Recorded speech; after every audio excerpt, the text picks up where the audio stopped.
Hey yo, I go into towns, blowing it down, smoking a pound now. That the kid is just hungry, 3 rocks, dunny, give up a 20 now. 50 mil, I feel it, reaching my quota, any beef and it's over. I'm real subtle, put bleach in your soda. Dog, don't make me out to put your teeth in your soda. Yo, duck, dope fiend, fell asleep in the Cobra now. I get the trees from Autobahn, take them overseas to the Autobahn. Big jewels and they iced out, nice trucks, big rims piped out. I see the wife out, she hopped in, I hopped in her, then hop right out. That's what my life bout. I get head with the lights on, lights out.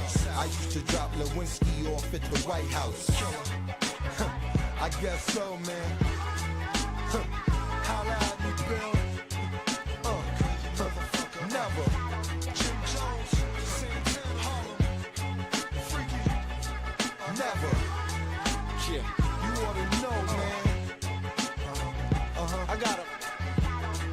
Santana, come check out your boy. Still popping, still rocking, still watching.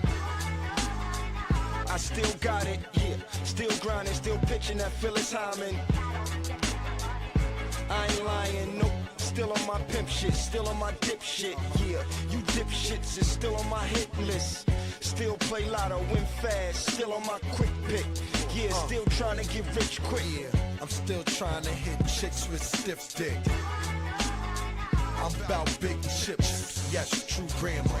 This is the zoo, I'm the zookeeper.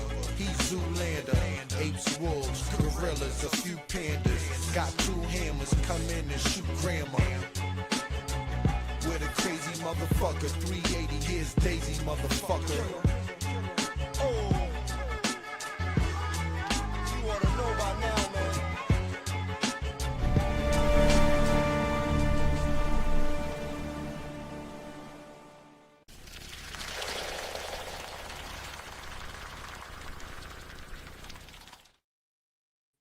What up, y'all? What up, y'all?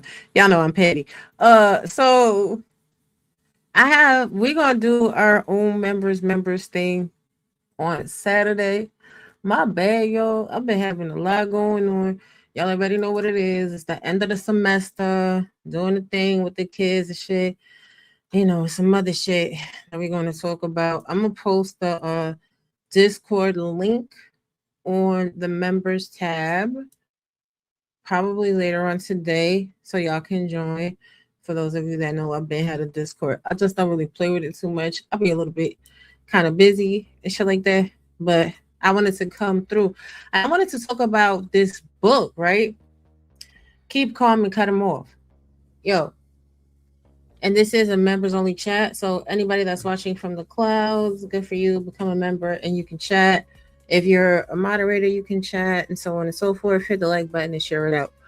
So a lot of people in general, and especially women, hey Dr. Steele, they have a problem with cutting people all the way off. Now, let me say hello to everybody in the building. Hello, Almond Eyes. Hello, Misty Free. Hello, Seven. So, you know, we need to start really investigating things, because what I see is a lot of virtue signaling going on every day. A lot of people operating out of diminished capacity because they're too busy trying to prove things to people that really and truly just don't care. What's up, Clue? You got people trying to justify their femininity, their masculinity. Like, what we doing? What we doing? It's not that. Oh, I don't want that to be that big. I want the background to be playing a little bit. So we're going to listen to 13 reasons to go silent. It says guys, and I think that's really kind of, it belabors a point. 13 reasons to go silent on people who reject or break up with you. Yes. Let's get into it. Let's start. Whether you initiate it or not, keeping in contact with a guy who has already made it clear that he doesn't want you will only reaffirm what he already believes, that he can do better than you. Ongoing communication with a man who just isn't that interested is the spell that will keep you perpetually hooked on him. Damn, that's kind of cold. What up, Riaz? Do you not understand that, ladies and gentlemen? Especially in relationships of love. When somebody tell you they're not that into you, when somebody show you they don't respect you, they already know they better than you. Cause no, I don't, Clue. I might have to look into that. I've been seeing a couple things on it. But when they're telling you straight up and down, they have no respect, they don't want you. They really don't have no respect. They really don't want you. You look pathetic trying to cling on to somebody that don't want you. I'm gonna just let this play though. It will make you work harder and harder to convince him that you're worth his attention. And it will compel you to play that ugly and unwinnable game called Chase a Man. The only way to break this spell and avoid this terrible game is to cut the guy off or cease all communications and interactions for a set period of time, and in some cases, keep him cut off indefinitely. There are very few circumstances, such as if you have kids together or work together, etc., where zero communication is impossible. So, for the most part, it is perfectly doable. Do not respond to his texts, emails, or answer his phone calls. Delete and ignore him on social media. Deny him access into your home and refuse to meet up or catch up with him. Any form of small talk with him has the potential to reinforce his hold over you and lead you back into a maddening cycle of emotional insanity. Therefore, if you really want to break the spell a man has over you, you need to make a clean break from all possible channels of communication with him. In an effort to avoid wasting your time, since I assume it's probably the reason you're listening to this audiobook, I'll cut straight to the chase. If you want to be treated with love and respect and attain the commitment you desire with the right man sooner than later, you have to resist the temptation to wait it out and see where things go with men who either don't want you or who just don't want you enough. Your time, attention, and energy, that is, what remains of your youth, sanity, and happiness, are precious, non-refundable resources. So stop wasting them on men who do not return your calls or texts in a reasonable or mannerly fashion. Never ask you out, even though he's been texting you for weeks on end. Rarely initiate texts or phone calls with you. Make you feel like you're just another girl on his to-do list. Who never want to be seen with you in public. Say they don't want to be in a committed relationship with you. Say they have no interest in marrying you or marrying anyone. Wouldn't know if you died or were hospitalized because they rarely, if ever, contact you. Are too busy or caught up in their own lives to make an effort to woo you. Are actually married or already in another relationship. Consistently fail to appreciate and reciprocate your genuine displays of love and loyalty. Seem unsure and perpetually indecisive about being with you. Have physically or emotionally abused you. Have repeatedly failed to treat you with respect and gentlemanly forethought. Have misrepresented or lied about themselves in some way. Have cheated on you. Have already dumped or rejected you. In other words, if a guy consistently fails to prioritize you, or if he simply cannot reciprocate the love and respect you have for him, you need to cease contact with him and move on, either temporarily or for good, depending on the situation. For example, if you've been dating a guy pretty consistently for a few months, and he's clearly lost interest and hasn't been putting in any effort in the relationship, you might need to temporarily cut contact for a while for his benefit, so that he can figure out what he wants and what he'll eventually lose, and for your own sanity. On the other hand, if you've just started dating a guy and he's been ignoring your texts for a few weeks just after you refused to have sex with him, you should probably cut ties with that guy for good. Regardless of what the situation is and what kind of action it demands on your part, you must resist the temptation to make up fancy excuses for him in your own mind or accept the fancy psychotherapeutic ones he gives you. See his inability to make you happy for what it is. He's either incapable of loving you wholeheartedly or uninterested in giving you the relationship you want. Period. Period, The Pooh. women that need this book. Before we move forward, we need to be clear on who this audiobook will benefit most and who it will not. For starters, this isn't the audiobook for women who are on the fence about a guy and not sure if they should stay or withdraw from him. Sometimes relationships will have rough patches, and if a man has proven himself reliable up to that point, you don't necessarily want to just up and leave just because things hit a rough patch. This audiobook doesn't go into detail about those situations, and it doesn't attempt to help you make a decision if you're still on the fence about a guy or unsure of where your relationship is headed. Instead, this short but insightful little audiobook is specifically for good-hearted women who have already been rejected in some form or are facing an obvious and imminent rejection and want more power and confidence in themselves to make a clean break for good. If you've already been rejected or perpetually neglected, and you want to make it clear to the guy in question that you no longer want to stay in touch or be friends with him, in some cases, you don't have to say anything to him at all, actually. This audiobook will help you solidify that decision and keep you on the path to reclaiming your power and peace of mind. This audiobook was meant to be a gentle reminder of why you need to let go of a certain guy or keep yourself from trying to get in touch with him. It wasn't meant to be exhaustive in any way, but rather as a companion guide to some of my other books in order to help boost your confidence if you find yourself tempted to get in touch with a bad investment or unable to move on when the guy you want isn't that interested in you. And finally, this audiobook will illustrate the most important reasons why you must cut off communication with a guy and refrain from getting in touch with him. It will also reveal how men think during this process and why it's so pivotal for a woman to keep moving forward, no matter how deeply attached or enthralled she is with the guy in question. In short, see this audiobook as an investment in your well-being, as it will help you walk away from a bad investment and keep walking. Remember, every dead-end relationship or subpar dating situation you can walk away from will help to build up or build back your self-esteem. And it will also shape you into a wiser and far more confident woman.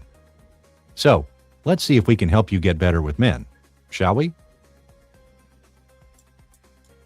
Now, there's a lot of people that say I'm not a girl's girl, right? Because there's just certain things I don't believe in. I don't believe in controlling men. I don't believe in forcing your agenda on a man, because the more you try to force a man to be what you want him to be, that man will be nothing that you want him to be. And you'll be left with egg on your face. There's a lot of women nowadays that don't have wisdom when it comes to relationships. They firmly believe that if they are forceful enough, if they insinuate themselves into a man's life, that is enough to make him be like, oh, you're the one and I want to be with you. No. If a man wants to be with you and he's choosing you, you're not going to have any confusion. It's going to be real clear that he chooses you. I choose you, baby. But there's a lot of women running around in the world, and I see a lot of women on YouTube Spaces that are consistently trying to have these conversations, trying to flesh out what's a good relationship and what's not a good relationship. Let me be that auntie to give you the wisdom that you actually need. It don't require all of that. People tell you exactly who they are and exactly how they feel about you. More often than not, it is the individual, male or female, that refuses to see the obviousness of the truth. But let's continue, shall we? Reason number 1. The longer you entertain a man who doesn't want you, the longer it will cripple your self-esteem. This will make you cynical towards men, including the good, high-quality men you might meet in the future.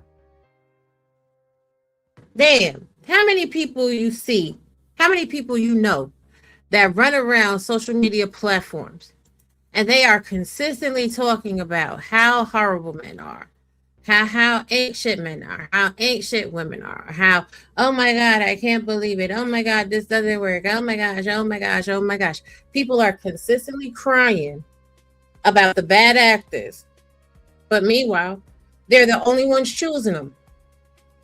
Stop choosing bad actors. Y'all are tearing apart your self-esteem. And it becomes evident in every conversation that you have. In every conversation that you have with a member of the opposite sex, your lack of self-esteem, your lack of self-confidence, your lack of self-worth is worn on your sleeve like your heart and like the nose on your face. It's very easy to read. Now, I'm not a pickup artist, and I'm not, you know what I'm saying? I'm not game. Well, I can't say I'm not game tight. I am game tight. But I'm giving you some good game for the free. Okay. Let's continue. Keeping in contact with a man who doesn't want you in the way you want him will erode your self-esteem over time. The intermittent tenderness of his words and touch, mixed in with his emotional detachment and aloofness, will deeply arouse your feminine desire and keep you addicted to trying to win his heart at the expense of your own happiness and self-respect. This sort of male courtship behavior is seduction 101, and as long as a man can communicate and interact with you, his sway and influence over you will be overwhelming. The worst part about this is its effects on your self-esteem over time. Every time you contact him and get a cold or dismissive response, if you get one at all, it will chip away at your self-respect. Every time you make an attempt to see him or allow him to see you, only for it to end with you feeling used, unwanted, or unloved, it will slowly eat away at your self-worth and taint your overall impression of the opposite sex. This sort of thing happens way too often to women, and it's one of the biggest issues that stop women from finding the love they truly want after they finally muster up the courage to walk away from a bad romance.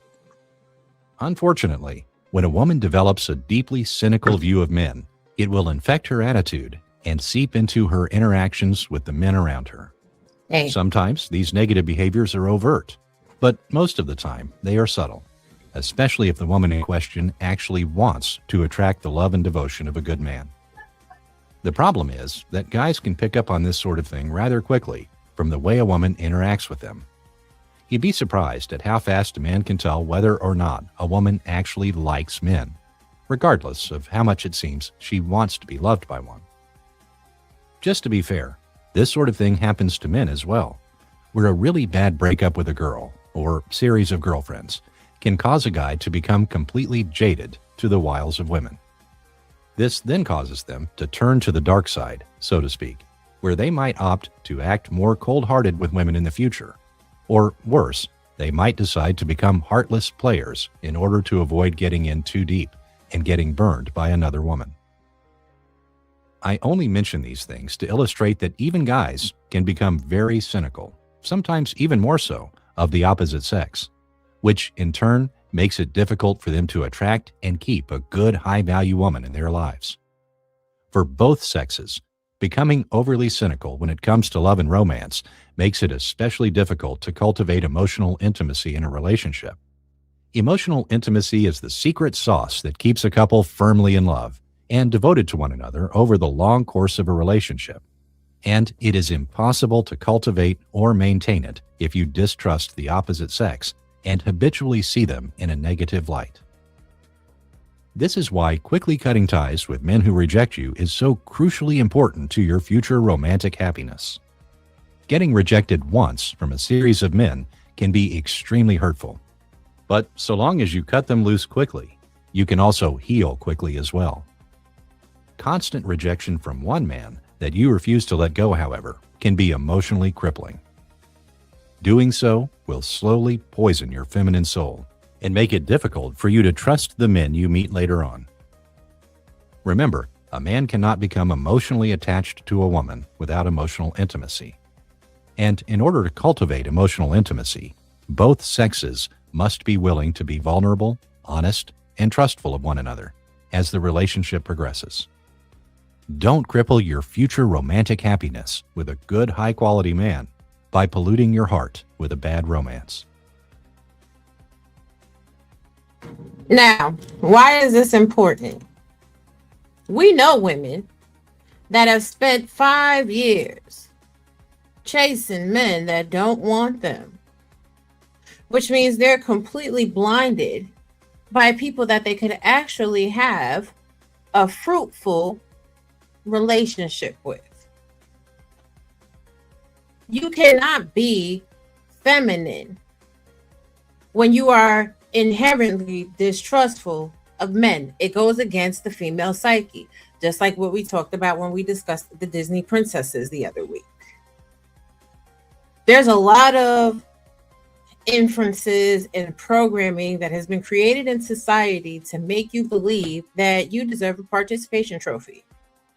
That if you hustle hard enough, that if you play hard enough, that if you go hard in the paint, someone is going to value you and love you. I'm here to tell you to unplug from the matrix. That is an absolute lie. You cannot make somebody love you. And a lot of y'all are out here looking real desperate and real down bad. And when I'm sitting here and I'm listening to the conversations that are had in a lot of these spaces, particularly on the internet and in real life as well, I just see a lot of people that are simply lost. You're looking to other broken people for the answer to how you can have a fruitful relationship. You're looking to other broken people that have cynicism. People, thank you, Triggs, I appreciate you. People that have been attached to bad relationships and bad situations. People that don't know how to let go of things that don't serve them. People that hold on because there's a lot of homosexuals running around here. People that are just living together to live together because they can't afford to do it on their own. People that just need somebody to be in the same space as them so that they feel alive and they feel worthy. And it's very seductive, that measure of power. The power to be able to mentally and emotionally break someone down and have them jumping through hoops so that they can be counted and they can feel like they are worth something and they are somebody is intoxicating. Conversely, the chase of trying to break someone down and making them want you can be equally as intoxicating. But you know what's synonymous with intoxicating? Toxicity. But let's continue. Reason number 2. Keeping him around will make you accustomed to low-value male courtship behaviors. You will come to expect it, and subconsciously, you might even grow fond of it. Human beings are extremely adaptive creatures. Physically, we are wired and built to survive and even thrive in all manner of environments. While this might be textbook common sense knowledge to you, did you realize that human beings are quite adaptable psychologically as well, even within the context of romantic relationships? If your self-worth is tied to being with a particular guy or type of guy, meaning that you've attached a lot of your personal happiness to having them in your life, you will habitually find ways to keep them in your life, no matter how bad they treat you. Your fear of being alone and rejected by a guy like this will compel you to sacrifice your standards and emotional well-being to keep him around. Damn, you mean like people that run around and say that people are abusing them or abusive, people that say in domestic violence relationships, people that say that people are teasing them or doing bad things to them, people that make them feel less than. Y'all think that this is their normal. You think that this makes sense to them. It doesn't make sense to them. They've hardwired their brains to accept less than treatment because deep down inside, they feel like they are a less than unworthy individual. Get into it. Let's start breaking the generational curses and the bonds that keep people's brains tied down to and trapped into boxes that they can never fill. Let's continue. In this instance, subconsciously, you'd rather be miserable with him than be alone. And it is this subconscious thought that will drive your behavior and make you do all sorts of seemingly irrational, self-destructive, and perhaps even manipulative things to keep him in your life. The major problem occurs if you make the mistake of allowing... Wait a minute now. I know he didn't say people are manipulative to keep the toxic people in their life. Now, I know you've seen it. People sitting there creating all manner of chaos and insanity just to keep the attention of someone that doesn't love them. Well, if the only way they're going to pay attention to me is negatively, then I'll get that negative attention too. It's like children that need to be taught the difference between positive attention and negative attention. Adults have this issue when navigating adult relationships as well. Let's continue. Low interest men to stay in your life for an extended period of time. If you perpetually entertain a guy like this, over time, there's a real chance that you will become accustomed to the way he treats you, no matter how poorly. Because of the psychological, emotional, and/or physical benefits you gain from having him in your life, you will grow to become more and more dependent on his attention, regardless of how low quality and irregular that attention is. You'll soon find yourself settling for his emotional scraps of romantic interest. And if he does a really good job of sinking his claws into you, you'll eventually grow fond of it, leading you to seek out the very same behaviors from the men you meet in the future. If this has never happened to you before, I'm quite certain you've seen it happen to other women you know. Just like self-destructive habits, a toxic romance with the wrong guy can become a hard-to-shake addiction, especially if a woman's aversion to being alone is more powerful than her aversion to being used. This is why... Damn, that's a bar right there. If a woman's aversion to being alone is less than her aversion to being abused. Now, if y'all know women that love to be abused, that's their calling card. Put a 1 in the chat. It's all right to be alone. You don't got to be on the phone talking to nobody. You don't got to spend time with nobody but you and the God you serve, the universe, the trees, the moons, and the stars. Hey, baby. Hey, sis. The trees, the moon, and the stars. If you are accepting abuse, seeking attention from abusers, then I'm sorry, beloved, the problem is you. Y'all better come on, get in this room, honey. You better come on, go ahead and sit on that couch, honey. Kick off your shoes and relax your feet. Let's get into it. Let's break down these mental chains. Y'all know I'm all about that psychology. Let's continue. Right, because that guy wasn't true to himself. He pretends to be what he's not. Then suddenly his true self comes out. Facts. Let's continue. By cutting ties and ceasing contact with men who begin treating you poorly is so vitally important. It kills the whole process of you becoming addicted to that brand of guy and his affection, and gives you the space and distance you need to properly heal, reboot your system, and reassess your taste in men. If it's never happened to you before, you'd be surprised at how easy it is to become accustomed to, and even fond of, a bad romance. In the right context, it doesn't take much for anyone to be seduced into a bad relationship and blinded by its harmful effects on them. For example, you might be at a very, very vulnerable spot in your life where you happen to meet a highly attractive and dangerously addictive self-worth supplier, i.e., the wrong guy with all the right moves. Most of us, i.e., you become the supply. Now, I know y'all know about narcissistic supply. A lot of people become the supply. They don't even know they're the plug. While you are depleting your battery, your self-esteem, your self-worth, you are charging up theirs. Get into it. have had similar experiences like this before, where just like a highly addictive drug, all it takes is one or two torrid but toxic romances to make us expectant of, and even addicted to, a certain kind of person and their brand of affection. Don't give in to the temptation that these romances and the men that supply them provide.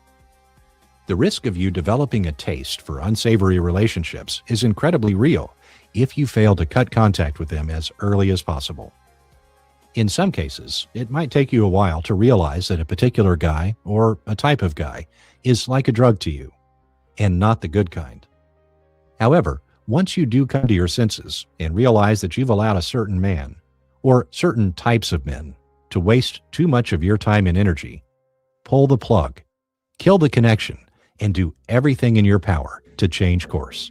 Kill it. In summary, avoid the risk of unknowingly becoming a bad romance addict by refusing to entertain men who are good at making you feel good in the moment, but with whom there is no future. Ceasing contact with your self-worth supplier is perhaps the best way to put yourself in romantic rehab if you truly do want to escape a fun but ultimately unhealthy relationship.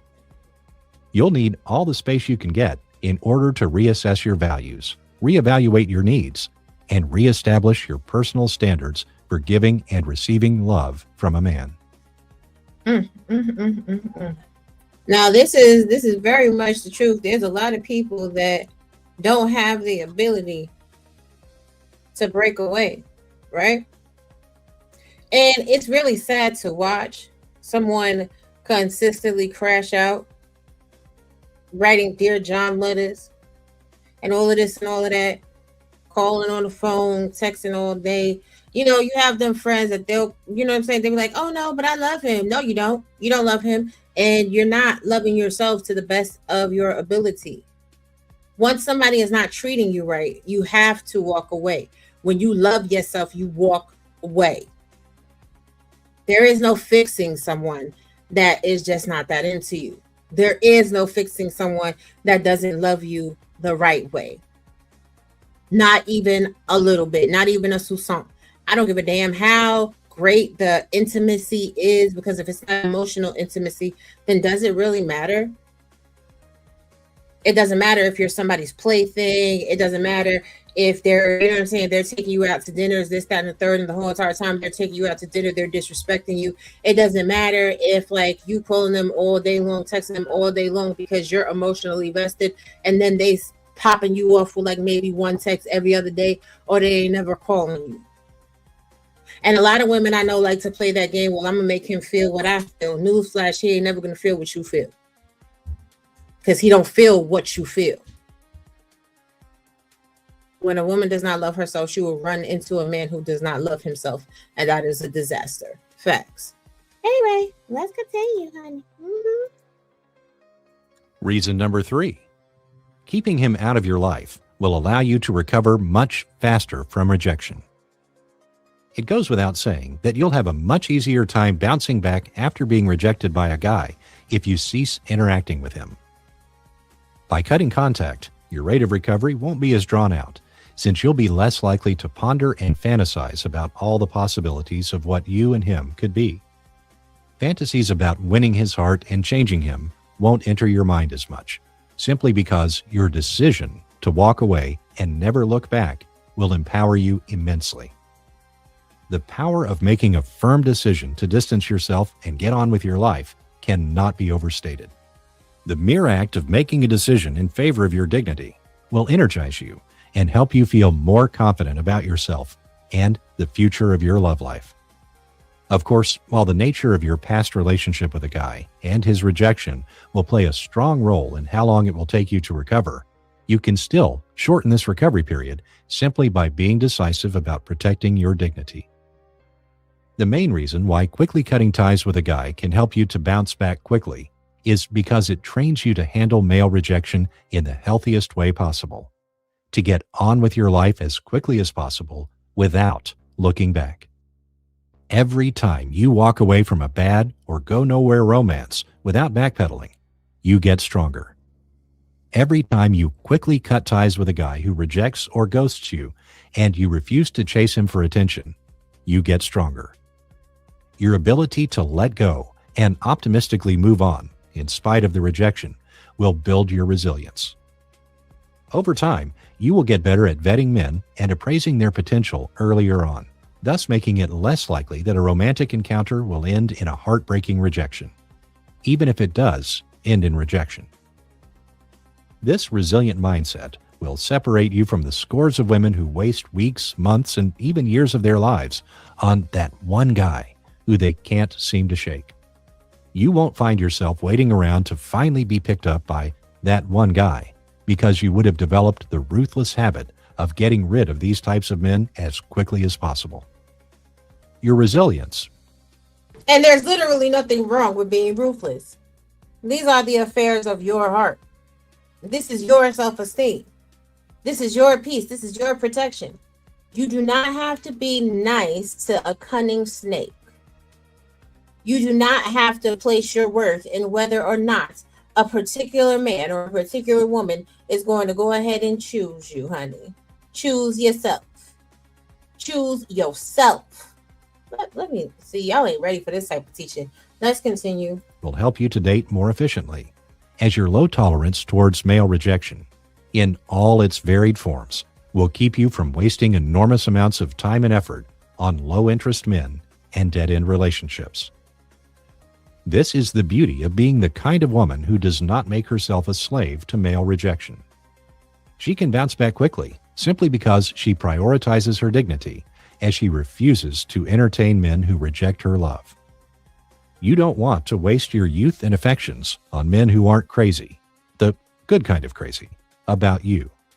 If a guy doesn't want you all to himself, he doesn't want you, and must be treated as inconsequential. So, keep your recovery time short by maintaining a low tolerance towards male rejection. It will build your resilience and increase your confidence for interacting with men in the future.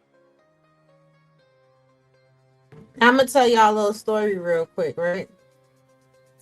So one time at band camp, I was seeing somebody, and the person was super, super cool, right?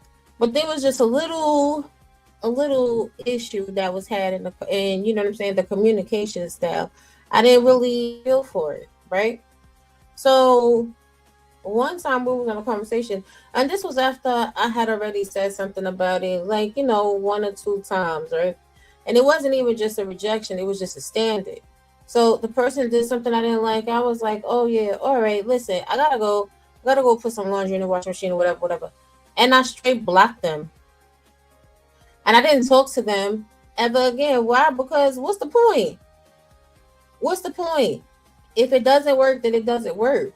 What are you holding on to? We too old to be trying to make new friends, right? Make new friends, Vicky P.O. That's something I learned when I was in like kindergarten, Girl Scouts. Now I'm grown. I don't got time for it. Ain't no new friends.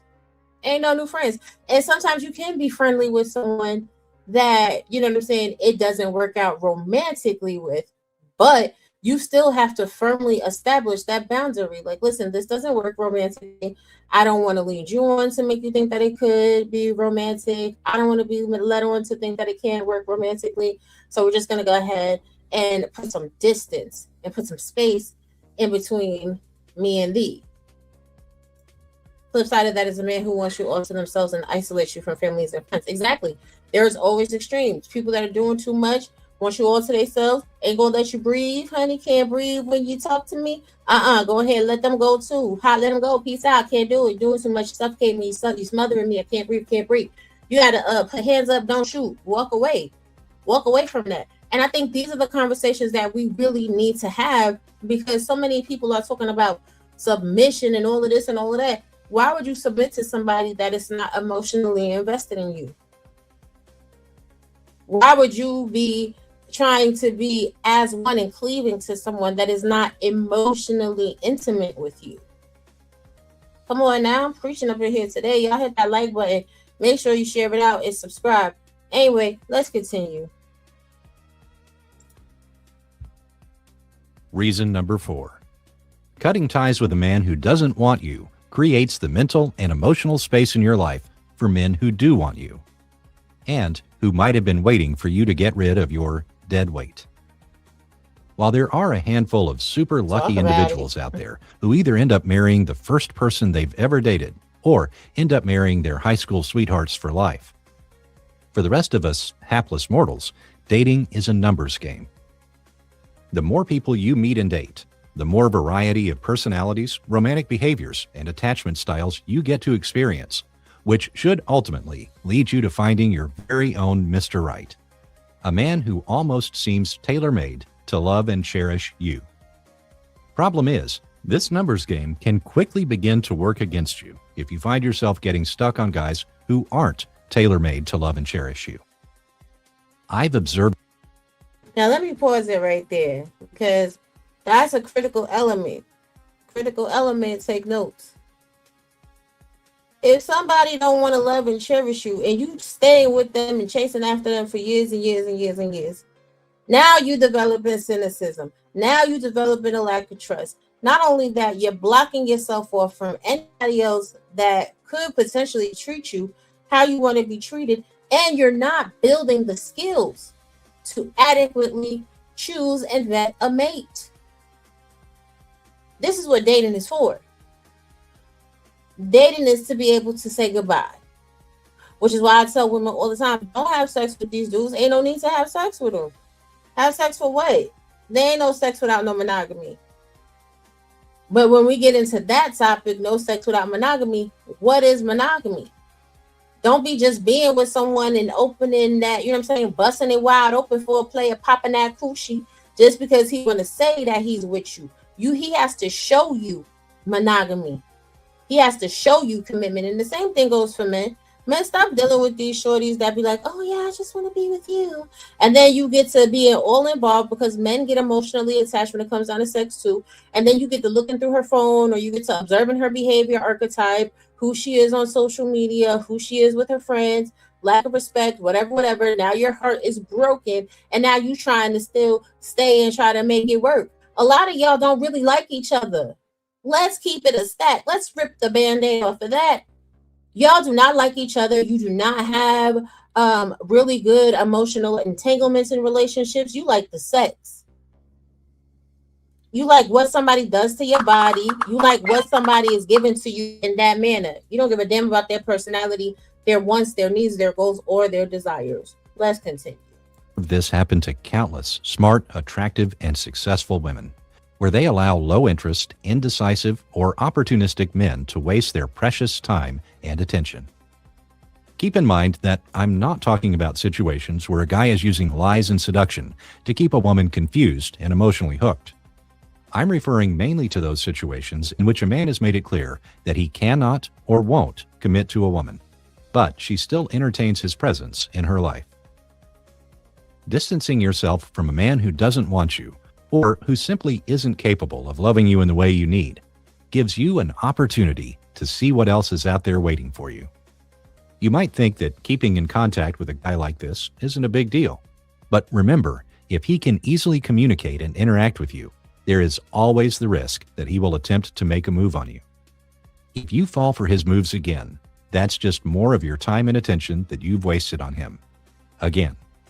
And you already know what that feels like. Now, come on, let's be real. Let's keep it honest. That hey big head text. That hey big head text is a meme because it's true. People be dealing with these toxic men and women. They don't be thinking about them. They have moved on with their life. They're doing something completely different. Completely different. And then somebody will hit them up out the blue in the midnight hour. Oh, what up with you? How you been? And because they still holding on to the illusion of delusion that they're going to be in a relationship with this person. All it takes is that one text. Now they off to the races, and they're destroying relationships that they potentially have built. They're destroying the relationship they built with themselves and the strength they built within themselves while they were giving themselves breast from the other person. And now they caught up in a love affair with somebody that don't really love them, but that just loves the control. Y'all don't hear me? Y'all don't hear me? Let's continue, child. You must perceive both your time and attention as being finite resources, because they are. Neither of these things are renewable or recyclable. Once you spend them on something or someone, that's it. This is why you must have an almost ruthless approach towards men who reject you. A man who rejects you, in your mind, must no longer exist. He is no longer a priority candidate for your love. He has forfeited all access to your time and attention. See your time and attention as valuable and finite assets that you refuse to waste. Resist the temptation to indulge a man after he rejects you, and see his attempts to communicate and interact with you for what they really are: a scam. If he's already made it clear that he doesn't want you or want a relationship with you, the only reason for him keeping in touch with you is to scam you for more of that precious time and attention that he likes to sample from every now and then. Don't allow men who don't really want you to sample your time and attention. These guys are like those individuals who enjoy going back to the same food vendors for free samples, but they never buy. They are also like those amusing individuals who... Now he said y'all out here acting like Costco, some samples and stuff. Honey, he said these men will walk by you 112 times trying to get a little sample. You know what I'm saying? Just trying to get some free little bites, okay? They want to have the teriyaki, but they don't want to buy the whole package. They in there shopping for something better, honey, but they'll nibble on you, honey. Pay attention, take notes. Ooh, child, let's continue. Who love to go to car dealerships to test drive a particular make and model over and over again, but they never buy. Once a guy is giving you all the signs that he's just a perpetual sampler, cut off his access and get on with your life. Give yourself the space and distance you need to get back in the game to meet and date other men. Reserve those samples of your time and attention for other high-potential suitors. There might even be a few of them in your current environment right now. And let me add this, and don't be trying to be a sample of your damn self. You gonna go sample the samples over down to Sam's Club trying to make him feel a type of way because you getting your own samples. You gonna go to the Jaguar BMW dealership because he at Mercedes trying to think that he gonna sit there and be trying to be in competition with you. See, if you're gonna be out here dating and dashing, you know what I'm saying, until you find your forever person, letting the other person know every move you make is pathetic. It's a beacon of despair. It's letting somebody know, okay, I'm doing this, but I'm really only doing this for your attention. I'm not doing this for me. I'm not doing this to fulfill something within me or because I feel I deserve better. I'm doing this to gain your attention. And again, that is very intoxicating to someone that knows they don't really give a damn about you. And you're going to do everything you can do to get their attention. Child, we got to start, a lot of women have to start doing better. Like, just do better.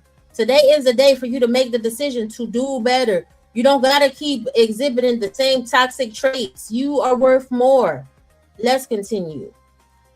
Guys who might be very attracted to you, but who you probably haven't noticed yet because of your current entrapment with Mr. Sampler. Remember, for most people, dating is a numbers game. It's a game that often requires strategic thinking and ruthless tactics for finding romantic happiness, especially when dealing with individuals such as Mr. Sampler. If a romance is dead, dying, or isn't leading to anything, don't allow yourself to get stuck on its inert remains. Just keep moving forward and do everything in your power to ensure that you don't waste your finite resources on a lost cause love affair. Reason number 5. Because men are very responsive towards sudden changes in a woman's behavior, going silent on a guy after he ends the relationship will make him second-guess his own behavior and the way he treated you. After you stop contacting and interacting with a guy, sooner than later, he will begin to wonder to himself if he made the right decision concerning you. He will begin to question his treatment of you and will experience some level of self-doubt about ending the relationship. Of course, the magnitude of his second-guessing will be directly related to the extent of your past romantic entanglement with him.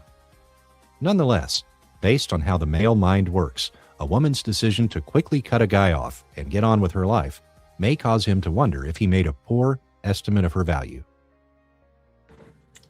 And don't get into the whole starting to build up patterns. Oh, I'm gonna cut you off for 3 months, and then I'm gonna take you back, and I'm gonna start talking to you again. Because then that makes you predictable, and that makes you even more easily manipulated. I see a lot of women try to play that game too. Because if he misses you and he wish he had you back, oh well, tough titty, said the kitty, but the milk's still good. Save that energy for the next chick. You blew it. You blew it when it come down to me. And at the end of the day, that's how I need a lot of women to start carrying themselves and thinking nowadays. Like, what you going back for? You going back so you can sit around on the couch waiting for somebody to do something that they didn't want to do in the beginning when they had you? What are we talking? Let's continue. You see, cutting contact with a guy communicates that you value your dignity and sanity more than you value being with him. Your decision to get on with your life will clearly communicate that. While you might have been emotionally hooked on him, you are, in fact, a woman of principles. One who knows she deserves a man's unconditional love. It also clearly communicates that you are a woman with options, as your lack of contact will make him wonder if there was always some other guy lurking around in your life just waiting for his chance to pounce. Whether you actually have immediate potential suitors within your grasp or not doesn't actually matter. The lack of communication can cause him to conjure up all sorts of possible thoughts of you moving on with your life and into the arms of another man, a man who might even be better than himself. He might even question just how interested you actually were in him to begin with, especially if he expected you to at least put up a fight to keep him in your life. This sort of second-guessing occurs because the rejecter, him, usually expects the rejected, you, to remain in a state of romantic limbo, where you're unable to completely get on with your life. He may have expected you to make an attempt to chase him a bit, where you willingly lowered your standards and offered him whatever he would accept of your love and attention in order to keep him in your life for as long as possible. Instead, by not chasing him and by decisively kicking him out of your life, his expectations get turned upside down. This leads him to wonder if he might have had you pegged all wrong concerning your true value as a romantic partner. Your decisiveness to cut him off will also send a clear message that you have no interest in being friends with him, or even being acquainted with someone like him. This is perhaps even more damning than him thinking some other guy is dating you, because it will make him realize that his treatment of you was ignoble and unacceptable. For the most part, rejecting someone is already a guilt-tripping event, and it's even worse within the context of a romantic relationship. It'll also let other people know what you're not going for too. Especially when we're talking about proximity, you know what I'm saying, politics. A lot of people date within the same area that they live, right? So whether people want to believe this or not, you know, you start to get a reputation in the spaces in which you live. People will be like, oh yeah, you can't do X, Y, and Z to this one because this one not finna take it, or whatever else. But that depends on the, you know, the reputation that you establish for yourself. If you got people out here that believe that they could play in your face, and then they start passing around the word, oh yeah, you could play in her face because she's a dummy. Oh yeah, you could do X, Y, and Z. She ain't finna do nothing. She's stupid. She's slow. What you mean? Like, this is how a lot of women wind up getting caught up in the matrix, caught up in the fool la la.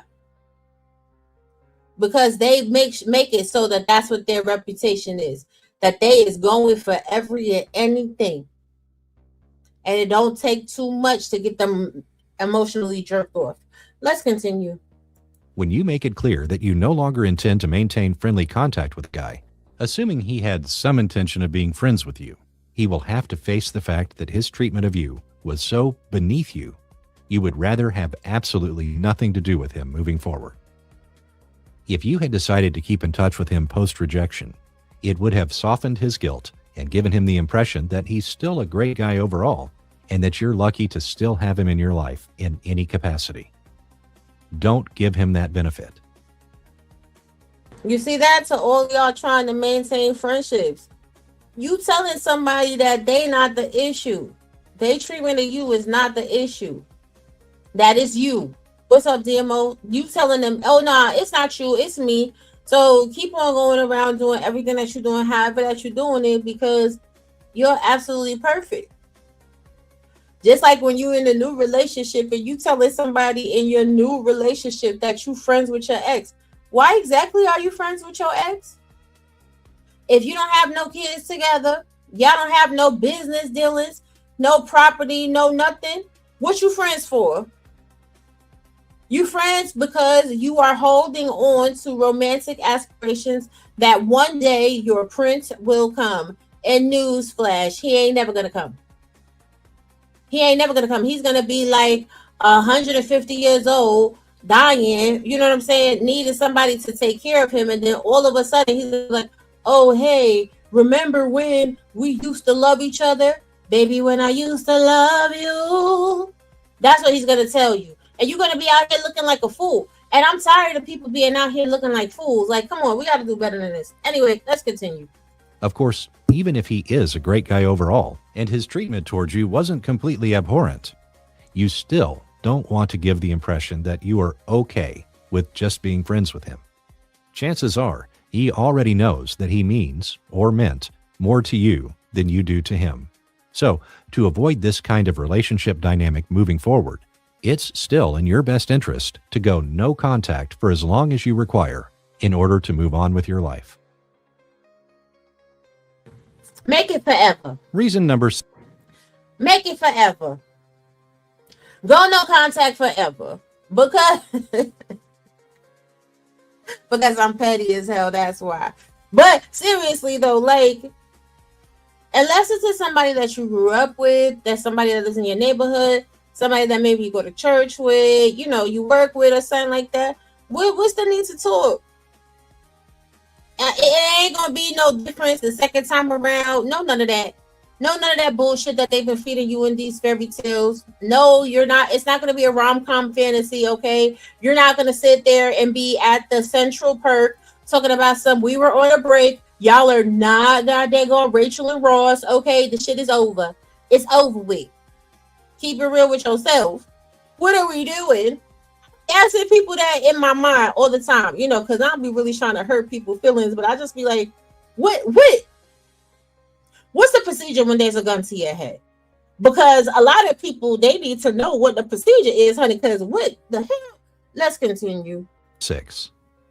Forcing yourself to move on from a breakup or rejection will make it clear to him and anyone else who hears about it that you are aware of your high value as a romantic partner. And see, we didn't even get there in the book. What I told you, it's going to make it clear to him, and you're going to develop a reputation of having a high value. And I don't care what it is that you think you bring to the table. I don't care how good you think you are. I don't care if you think you're the finest thing since crushed linen out this piece. If I don't rock with you, I don't rock with you. And it ain't nothing to walk away. Come on now, all the good self-esteem having people in the world. Do you really have good self-esteem? Yes, dear, I'm very much petty. Very much petty. Do you have the self-esteem that you think you are? That you have? Is you the best and the baddest? Is you the prettiest girl in the world? You're beautiful. It's true. I just want to know real quick. Because if you really have that level of self-confidence about yourself, if you really feel that secure in who you are as an individual, you would never waste your time chasing around after peasants. But let's continue. That you believe you are worthy of better treatment. Men are fully aware of how difficult it is for a woman to move on from a breakup or an unexpected rejection. Because of this, when a woman does walk away without remorse from one of these situations, it increases a man's respect for her. Your decision to cease contact and get on with your life will earn you the respect of both your peers and other men who learn about it. I've seen this happen in my own life and in the lives of other men, as we cannot deny the esteem we feel for those women who had the guts and wisdom to completely break away from a losing situation by ceasing all interactions with a guy.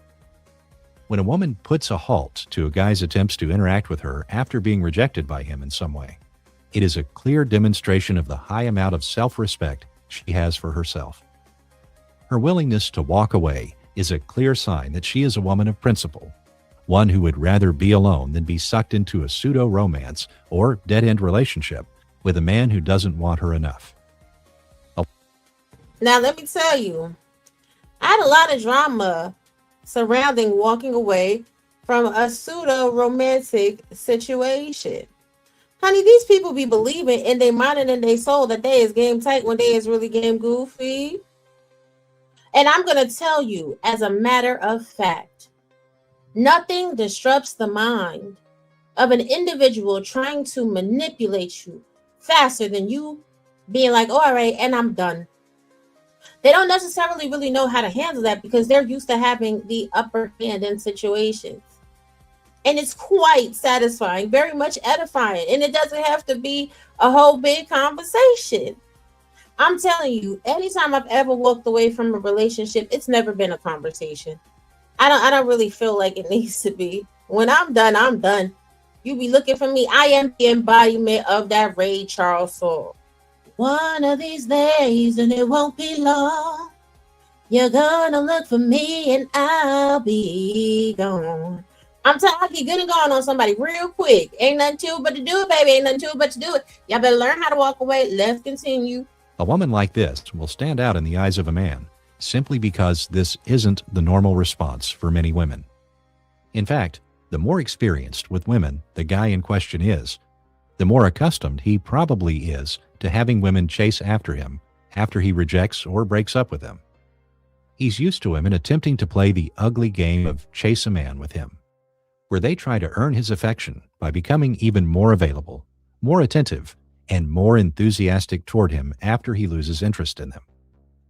By refusing to play the ugly game of chase a man, you immediately separate yourself as a high-value woman. And even if he doesn't like the fact that you don't want to play with him, he can't help but feel a deep respect for your decision not to. Remember, the purpose of temporarily going silent or cutting a guy off isn't to try and get him back. The main purpose for it is for you to maintain your dignity and to respect his choice by forcing him to live with it. The rejecter will always feel a greater sense of power at first because they are the ones calling the shots. The rejecter does the rejecting in the first place because on some level, he or she feels as if they deserve and want someone better. When a guy rejects you, don't give him the satisfaction of knowing that he made the right decision. If you chase him in any way or allow him to maintain contact with you, i.e., waste your time, he will know that he was right about you. Force him to acknowledge the fact that you don't see yourself as he does by distancing yourself from him and getting on with your life. Now, you heard that. So all the slow-mos in the back, all the slow-mo McGaggies, every single time you chase after somebody, you're sniffing up in somebody's booty shorts, they booty butt cheeks, honey. You letting them know that they was right, that you're psychotic, that you have no self-worth, that you have no value, that you're going to do everything. Do it for the gram, honey. Everything you can to keep their attention. And that you weren't worthy in the first place. And a lot of things, and the feminists is out here, they're going to be in their feelings, I'm sure. But the reality is, whether you like it or not, men want to be the ones chasing. They don't really want no woman chasing them. It's very emasculating. It's very dehumanizing. It very much puts them in the position of sexual objectification, which in turn does not ever equate to commitment. Because if you're chasing a man, then you're taking on the role of being the man in that relationship. You might as well get your strap on out and bend him on over. You might as well bend him over. Let me shut up. Y'all ain't ready for that. Let's continue. Let him and those around you see that you believe you deserve better and intend to get it. Be respectful of his decision and demonstrate your queen-like dignity by forcing him to experience the full reality of his choice. A life completely devoid of your attention. Reason number 7. Going silent after a breakup or rejection will make a man question his ability to find a better woman.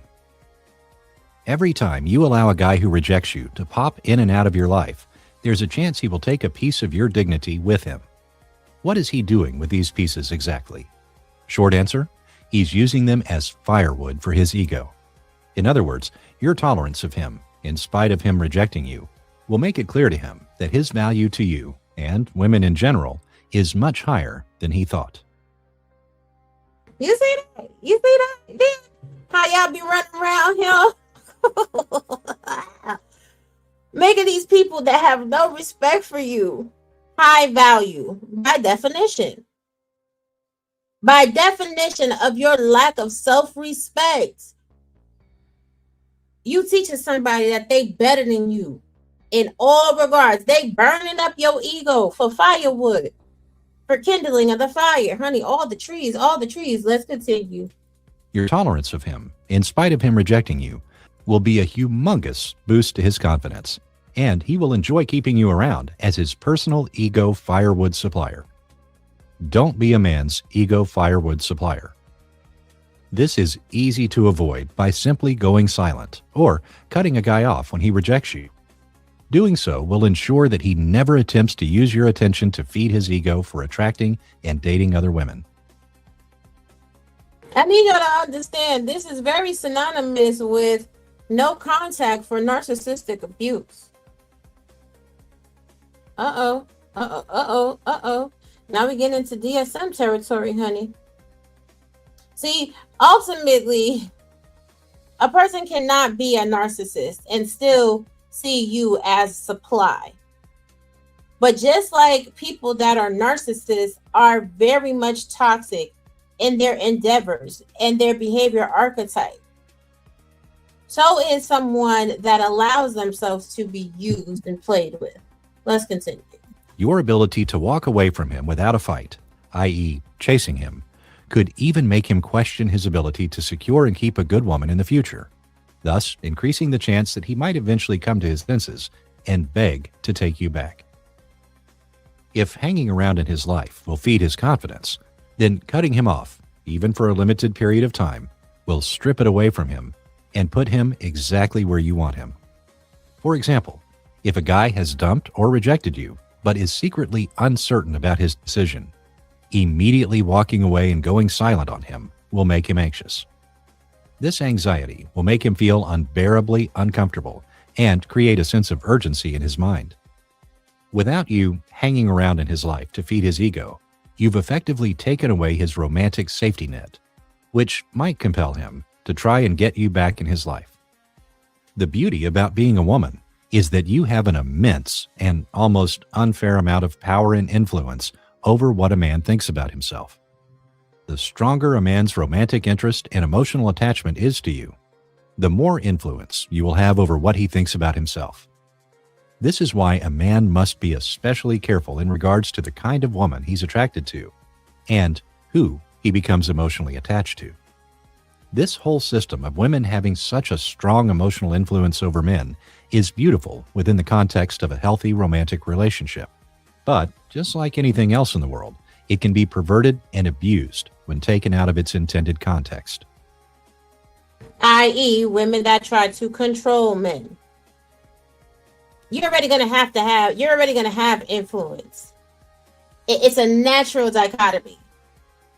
To try to then exhibit control is bastardizing the gift of influence. It's actually undervaluing your own essence as far as your ability to influence and understand the man that you've chosen. Now, it's true. Once you go no contact with somebody, they're going to beg you back. I'm telling you. I know it from personal experience, honey. It could be decades later. They will still try to get you back. I don't advise anybody going back. Ain't no mountain high enough. Ain't no valley low enough, honey, that ever makes me or that has ever made me feel the need to walk backwards through hell. If somebody didn't value you once, that's their loss. They've lost, and hopefully they learn a lesson. And you have lost as well a little bit, a little bit of your heartstring, but you build them back. And you do better. What you gain, though, is the ability to discern what it is you want and you don't want early out the game. Let's continue. This is one of the reasons why giving a man access to your attention or affection is so dangerous. The benefits both parties receive from their interactions can create a sort of pseudo-relationship, where you end up using him for the intermittent tenderness and romantic stimulation he provides, and he ends up using you as a means to boost his own confidence, which will then parlay into his career and for attracting other women. The problem here is that both parties will gain something from their interactions in the short term, but someone, usually the woman in question, will feel robbed. The time and energy she spent chasing the guy, no matter how subtle the chasing, could have been better spent elsewhere, such as on dating other men, or even towards her own personal development. The deceptive thing about this sort of situation is that for many women, it might not even appear as if they're being robbed. At least, not at first. On their end, they won't necessarily feel as if their tolerance towards a man's rejection is sapping away at their dignity and feeding his confidence, especially if they are getting something in return. This something could be short-term emotional intimacy, companionship, physical affection, access to resources, etc. But whatever this something is, the trade-off for her dignity is never worth it. It's always a bad deal because you're cheating yourself out of the true fulfillment and unconditional love that comes from an emotionally healthy relationship with a man who wants you all to himself. As I mentioned before, you don't want to waste any more of your youth on men who aren't crazy, the good kind of crazy, about you. And you especially don't want to put yourself in a position where you're trading pieces of your dignity for short-term pseudo-relationship rewards while feeding a man's ego.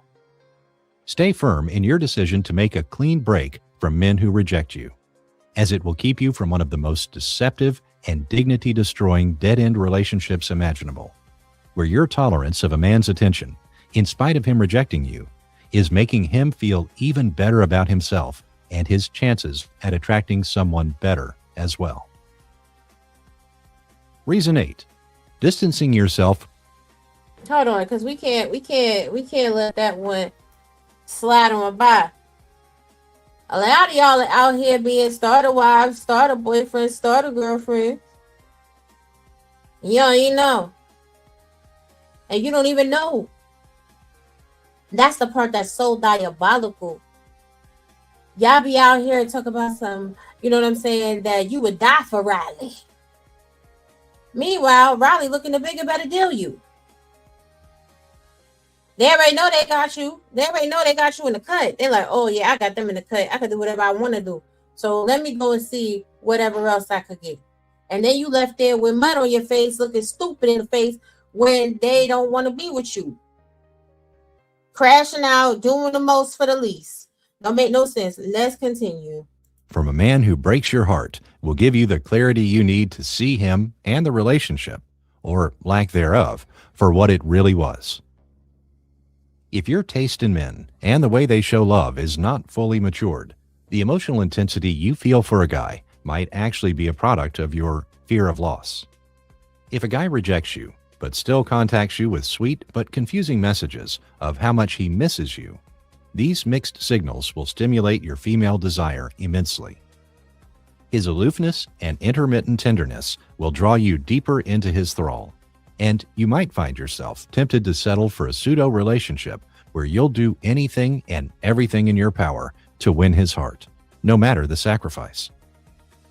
In the game of attraction, male aloofness is the best tool a man has in his arsenal to hook you and keep you so emotionally off-balanced that you can't see him or the relationship for what it really is. As long as a man can keep you confused with his mix of emotional detachment and unpredictable tenderness, he can get what he wants from you without ever, or rarely, having to give you what you want. You'll be so busy thinking about what he wants, how to make him want you, and how to make him happy so that he can want you, etc., that you'll neglect to really consider whether or not he's actually interested in making you happy. This is one of the reasons why cutting contact with men who reject you is so vitally important. The seductive power of a man's emotional detachment and intermittent displays of desire cannot be overstated. This is also why you need to be able, quite honestly, to have your own center of happiness. Do you know what makes you happy? Do you know what it is that you want? Because if you don't know what you want, and you don't know what makes you happy, how can anybody else make you happy? They can't.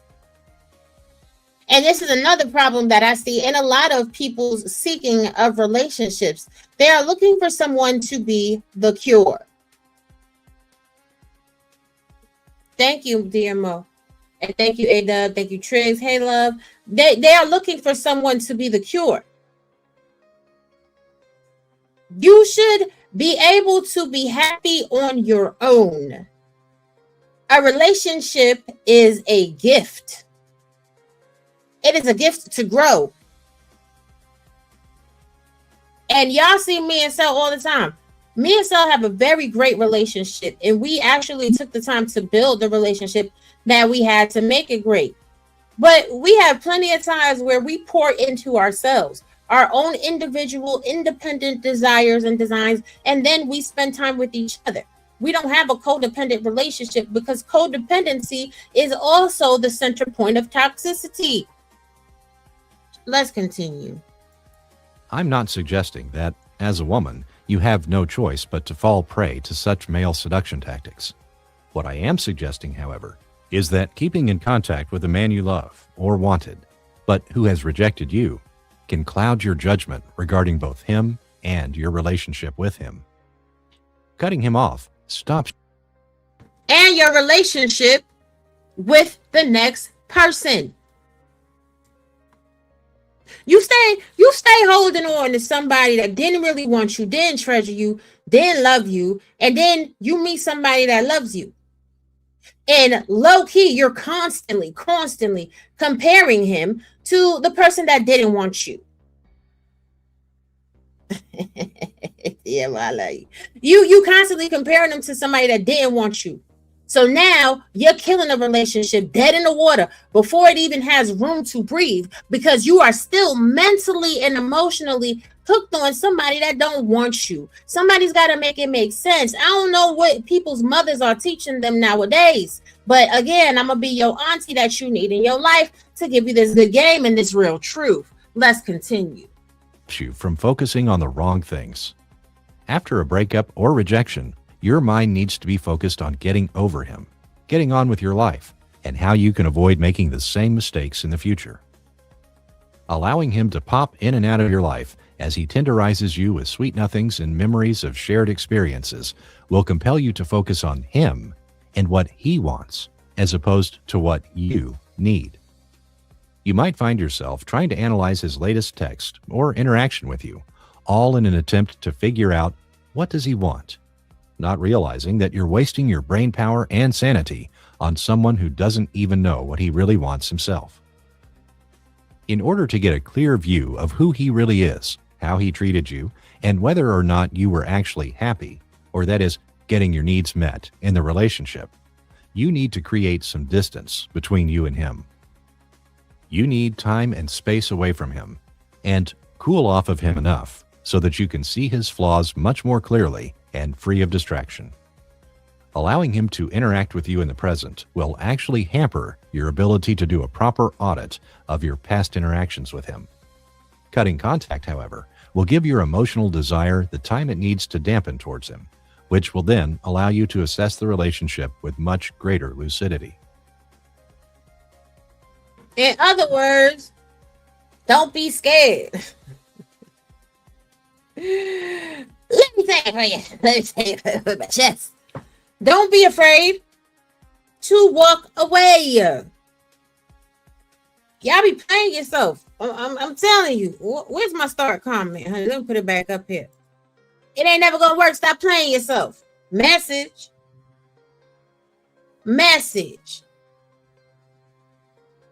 What are you worth? What is your self-worth? What is the bottom line? Somebody let me know. Let's continue. Reason number 9. Ceasing all contact after a breakup or rejection will make it easier for you to avoid using sex as a bargaining tool to keep him interested in you. Well, Some women, whether knowingly or unknowingly, try to use sex as a bargaining tool with men in order to keep their attention and perhaps even to secure a commitment. In order to keep a guy interested in them, these women will use sex as a way to foster or force intimacy with the man they desire, not realizing that giving a man sex after he has ended a relationship will not lead to their desired outcome. In fact, it will usually lead to an even worse situation than before. When a woman makes herself even more available sexually after a breakup or rejection, it will only verify his low estimation of her value as a long-term romantic partner. Her willingness to offer him unmitigated access to sex will be a glaring demonstration of her lack of self-respect, which will ultimately repulse him in the long run. Wes said, close your legs. No sex without monogamy. Out there, listen, some people is bad as shit. Like they is some of the baddest. You know what I'm saying? That mouth game can be impeccable. They can have the guac 3000 hot tour. You understand what I'm saying? They can have that hot box flexing, rolling, and growing, and showing, and splash dripping. But if he don't want more than that from you, if he using you as jack off material, then guess what? That's all you are to him. And if he tell you he don't want you, and then you still letting yourself be used as jack off material, as a play toy, you understand what I'm saying? As a sex doll, then guess what? That's all you are. Message. Let's continue. The women in this situation, though hoping to gain a man's love and commitment, will only gain his pity and perhaps even his disgust, which is the complete opposite of what she was hoping to gain from their maneuverings. For a woman, this is all around a losing dating strategy. In some cases, while offering him sex may appear to work at first, it will be because of the easy, low-cost sexual convenience you now provide him. In some cases, he may even appear more interested, more attentive, and more consistent in keeping in touch with you. But this new friends with benefits pseudo-relationship will only last so long as you provide him with sexual convenience at a low cost. Your new easygoing attitude and sexual provision might even persuade him to make up with you, thus giving the appearance that your strategy was a success. Unfortunately, as soon as you attempt to bargain for more of his attention or devotion, he will again reject you and either attempt to keep the relationship as it presently is, or if you've given him an ultimatum, he will move on completely. Not all y'all thinking that this sexual liberation, sex is good, sex is great all the time. Y'all really think that works? If that was something that really worked, how come so many people still ain't in nobody's successful relationship? Because it's a lie. It is a lie. And people will tell you all the time that body counts don't matter, and this don't matter, and that don't matter, and whoop, whoop, whoop, and whop, whop, whop, and rain, rain. I'm here to tell you it's all lies. All of that matters. And if you're going to sit there and you're going to play the game and you're going to have sex like a man, then there ain't no crying in baseball. Know what the hell you getting yourself into. Because a lot of women out here is really goofy to me, to be quite honest, right? They be getting involved in these entanglements like they about that life, and then talk about how much the person that hurt their feelings or whatever to whatever. How he hurt your feelings? You was out here doing it like men do it, right? So men don't really have feelings when it comes to sex if they are not feeling you in a capacity of emotional intimacy. And if you really are not the type of person that could just have sex with no emotional intimacy, and as a woman, that's a little bit degenerate behavior. Not for nothing. The way your psychology is set up, you're not meant to operate that way. There's no such thing as a hoe phase. Like, either you're a hoe or you aren't one. But that's a conversation for another day. Let's continue. Y'all don't want me to start telling the real truth. Another reason a woman might use sex as a bargaining tool is because of the impact of a breakup or post-hookup rejection might have on her feelings of self-worth. In her book, Having Sex, Wanting Intimacy, Why Women Settle for One-Sided Relationships, author and clinical psychologist Jill Weber digs into why women often find themselves in one-sided relationships where they attempt to trade sex in hopes of gaining emotional intimacy, which never happens. She labels this dating strategy sextimacy and espouses that it leads to and perpetuates a destructive cycle where women get caught in the fantasy and short-term fulfillment that male sexual attention provides, but at the long-term cost of their feelings of self-worth. Damn. One part of Webster's sextimacy cycle that I found interesting was the fantasy. This is where women stuck in this cycle would conjure up positive thoughts about an interaction with a man, believing that their emotional needs and feelings of low self-worth could be restored during a romantic encounter with a particular guy. In her book, she gives the example of a girl named Brittany, who actively imagined positive scenarios in her mind, where she could restore her self-image via her guy's, Drew's, romantic interest. Unfortunately, in her imaginings, Brittany failed to reflect on the negative aspects of her relationship with Drew, where he had a complete lack of interest in getting to know her on a deeper emotional level. Weber states that this fantasizing process causes women like Brittany to rehearse unrealistic dating scenarios and outcomes, where they believe that a man's positive sexual attention would eventually lead to his positive emotional interest. Except it never does. One of the big takeaways from Weber's insights is how much of this unproductive dating strategy is driven by unrealistic expectations and feelings of low self-worth. If you've ever been blindsided by a bad breakup before, you know from firsthand experience the catastrophic effects it can have on your feelings of self-worth. Whether man or woman, a bad breakup can make you temporarily insane and, at times, incapable of thinking strategically about your situation. This is where some women run the risk of falling into the sextimacy cycle, where a bad breakup or even an abrupt rejection after a seemingly promising hookup leaves them with depleted self-worth. Self-worth that they imagine can only be restored via another romantic encounter with the one who left them feeling depleted in the first place. And also, if y'all are going to be out here having all of this sex, right, please stop having unprotected sex. Because this is how we wound up getting into the baby mama, baby daddy, situationships, drama, right?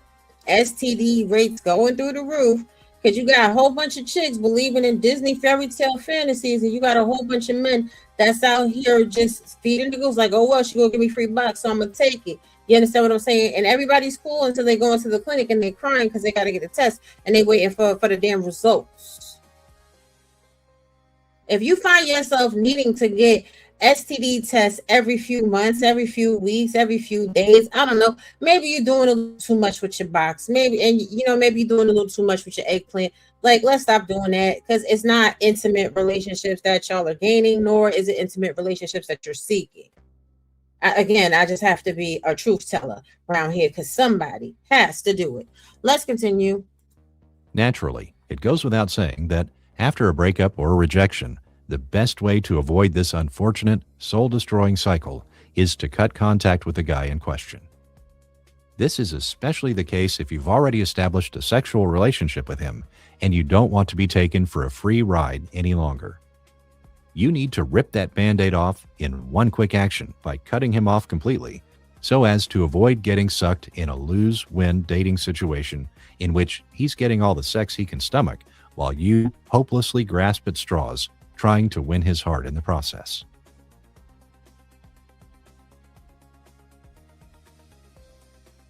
Reason number 10. Forcing yourself not to contact or reply to him will give you the headspace you need to assess your own mistakes and to add to your self-awareness when dealing with men. Before you can attain total clarity over a breakup or rejection, your emotional attachment to that relationship will have to have cooled off to some extent. You need to be free of his present interactions with you so that it doesn't dilute your own self-assessments regarding the relationship.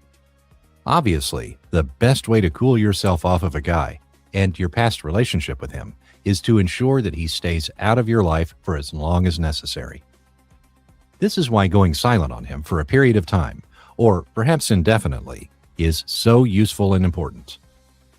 The fact is, the more emotionally attached we are to someone, the easier it is for us to be convinced of their value and virtue in the presence of recent information that only reinforces the good stuff. Even when we know on some level that someone isn't all that right for us, it's easy for us to make allowances for them and to second-guess our own misgivings if their present actions appear in earnest. In other words, you will find that some relationships are especially hard to let go of, not because they were good relationships, but because the guy in question is just really good at emotionally distracting you from the depth and magnitude of his flaws. Damn. This is all the more reason why you need to put some distance between you and Mr. Heartbreaker. Ceasing contact with him will eventually allow you to fully perceive his flaws, and over time, it will give you an opportunity to cool off of him. Without his distracting attention and affectionate words of endearment, such as when he texts things like, "Hey, just wanted to say I've been missing you a lot," you will be in a much better position to think clearly about what happened, and, even more importantly, how you can use what happened as a learning experience to become a better woman. Even when they sending you emails like, "Oh, I'm in love with you," "Oh, da da da, this," "Oh, blah blah that," you'll start to learn how to smell and sniff out bullshit. People say a lot of pretty words. They say a lot of things that sound really good, but the gag is they don't mean none of that shit. If the actions do not match the words, and then I'm sorry to tell you, if you're believing them, you're living in the land of make-believe. And that's a reality call that a reality check that a lot of people need to just truthfully understand. People will tell you anything to make sure they still got access and you remain the source of their supply. But let's continue. The clarity you gain after cooling off of a guy, you can then properly assess and take ownership of the decisions you made concerning your interactions with him. The big benefit here is that it will free you from developing a victim mentality, where an individual rarely, if ever, becomes aware of or takes responsibility for the role they play in their own misfortunes. Wait a minute. Oh, child, this is why I need to start listening to our books before we have our little sessions. Honey, not the victims. Now, this author is preaching a word. They are preaching a word. This is the source code for all the victim mentality and all of the victim Olympics. I can't take accountability for my role in something because I'm too busy trying to chase behind a situation that does not serve me, regarding and including people that do not value, love, or treasure me.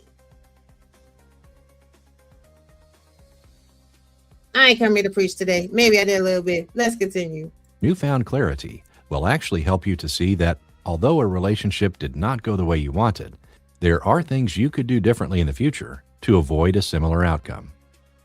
This way of thinking is actually extremely empowering for a woman because it will grow your self-awareness when dealing with men, thus making it less likely that you'll make the same mistakes or allow guys to mistreat you in the future. Reason number 11. Drawing attention away from a broken romance will give you greater control over the mean girl inside your head who likes to tell you all the reasons why things never work out for you. Bad relationship experiences and soul-destroying romances can both produce and exacerbate your negative self-talk. These are the mean girl conversations you have in your head, where some version of you likes to remind you of all the bad decisions you've made, all the times you blew it in your personal and professional life, and all of the reasons why things never work out for you. This mean girl knows just what to say to make you feel worse about your situation. And she will make your life a living hell if you don't take control of all the things you think and say to yourself. Making yourself available to a guy who doesn't want you the way you want him will empower the mean girl. Your decision to stay to see where things go will only reaffirm what she has already been telling you, that relationships like this are all you're worth anyway. Damn. If you're even remotely familiar with this deceptive train of thought, you already know where it leads, and it's not pretty. Instead of giving the mean girl the power to throw shade on you and keep you in a perpetual state of self-doubt and self-destructive decision-making, prove her wrong by consciously making decisions that will ultimately destroy the narrative she tries to use against you. In other words, reprogram your inner voice. Start speaking life into yourselves. A lot of people don't speak life into themselves. This is why they tolerate a whole mashugana of BS all the time. Because they too busy telling themselves that they not worth it. And this often presents as projection. They'll project all over other people, projectile vomit, everything it is that they feel about themselves. Don't do that. Queen, king, get your shit together. Start reassessing your bad decisions and make better choices for your own future. Child, let's continue. The beautiful things about the human brain is that it will work extra hard to close the gap between what you think about yourself and what your actions say about you. When your actions do not coincide with your beliefs, you will experience what psychologists refer to as cognitive dissonance. In the simplest terms, cognitive dissonance is the uncomfortable feelings we experience whenever we hold two or more contradictory beliefs about ourselves, or when we act in ways that are incongruent with our inner beliefs and values. When we have contradictory beliefs and behaviors, it creates an uncomfortable stress that forces us to seek internal consistency, either by changing the incongruous behavior or by abandoning the inconsistent belief. Knowing this, if you really want to put the mean girl in her place, you must be willing to act in favor of your self-respect and worthiness of love, no matter what she says to you. You must be willing to consistently play the part of the woman you wish to become until your brain is forced to abandon those self-sabotaging beliefs that no longer serve you. If you want to be the kind of woman who does not suffer fools and unloving men, then no matter how uncomfortable you feel at first, because of what the mean girl might say to you, you must be willing to follow through on those dating habits that are demonstrative of what this kind of woman would do when faced with such situations. If interacting with a particular guy consistently leaves you feeling unloved and unwanted due to some form of ongoing rejection, you must act like the woman you want to become if you want to divest the mean girl of all of her misery-inducing power. Never base your entire self-worth on the way a man treats you, as this is one of the fastest ways to empower the mean girl and make yourself perpetually miserable. If you refuse to let men use you and waste your time, and you refuse to define your love-worthiness and desirability by how they treat you, you'll have a much easier time reining in the mean girl and stopping her from ruining your chances at finding both the right man and the right relationship. But simply refusing to let your past romances define you is only a start. Yes, cutting men off who aren't worth your love will prove the mean girl wrong and keep her sedated. But if you really want to ensure that she isn't the one making the decisions in your life, you also have to make a conscious effort to affirm the right things to yourself as well. This is where the power of positive self-talk comes in, as it is one of the most effective methods for completely transforming your internal beliefs and paradigms. The things you say to yourself, both internally and out loud, will determine how you think, how you feel, and thus how you consistently act. Changing your internal dialogue about men, love, and yourself will empower any actions you take towards getting the kind of man and relationship you really want. Unfortunately, such an in-depth and important topic as this requires an entire book of its own. The good news, however, is that there is an immensely life-changing resource I can recommend for just this sort of thing. The book is called What to Say When You Talk to Yourself by Dr. Shad Helmstetter, and it's a fascinating read. In it, the author reveals how our words and internal self-talk makes us who we are as individuals. Dr. Helmstetter goes into great detail to explain how our internal dialogue regulates our beliefs, which then affects our attitudes, emotions, and ultimately our behavior, for good or bad.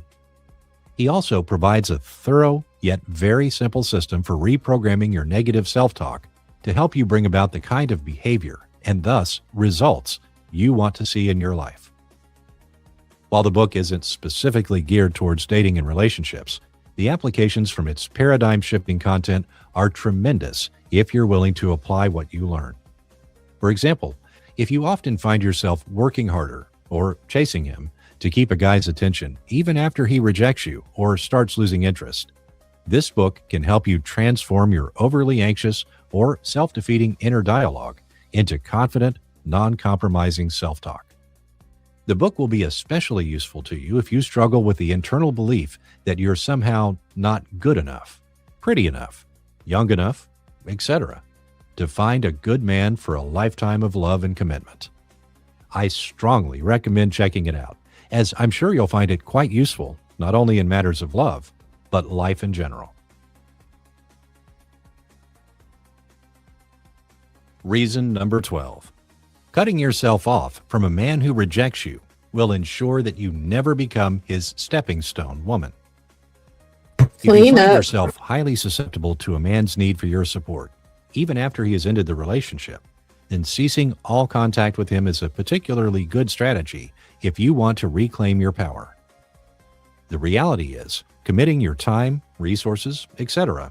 to a man who has already made it clear that he won't give you what you want is a surefire way to become the kind of woman he can always rely on without ever having to reciprocate. That's them cleanup women.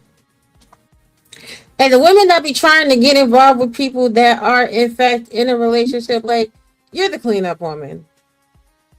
And understand, you are definitely, well, most of you are worth more than that. You understand what I'm saying? You're there because that man doesn't, or that woman doesn't have the fortitude to have clear communication with the person that they're in a relationship with, to let them know what they are lacking, what they need and desire for complete and total fulfillment in a relationship. So they are getting the cheap labor out of you. They are getting the adoration. They are getting the chasing, the adulation from you, because they are not getting that in their primary relationships. So that's why I always find it very intriguing when people be saying some of the things they be saying. I'm just like, oh, that makes sense to you, huh? It's very intriguing to watch, like, social media and how these conversations play out, the cognitive dissonance, the fact that people are not in the moment, like the fact that people just be talking to be talking. It's really, I've gotten my life the past couple of years, but anyway, let's continue. This is one of the worst kinds of dead-end relationships imaginable, where a woman has unknowingly made herself into a man's stepping stone woman instead of being his mountain.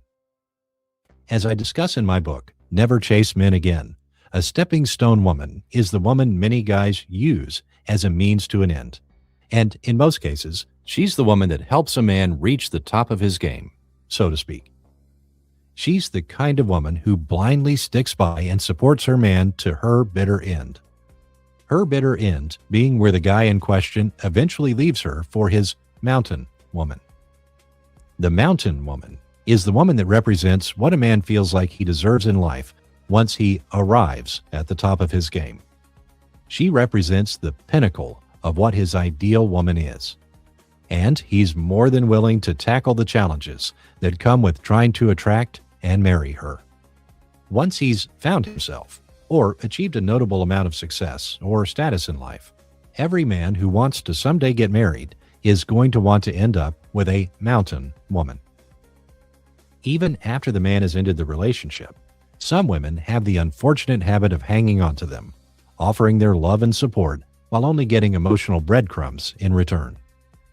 A few texts here, a surprise visit there, add in a few isolated and unplanned moments of tenderness, and soon the breakup is transformed into a pseudo-relationship where he's getting his needs met, but you aren't. Resist the temptation to act like a supportive girlfriend, or even wife, to a man who hasn't committed to you.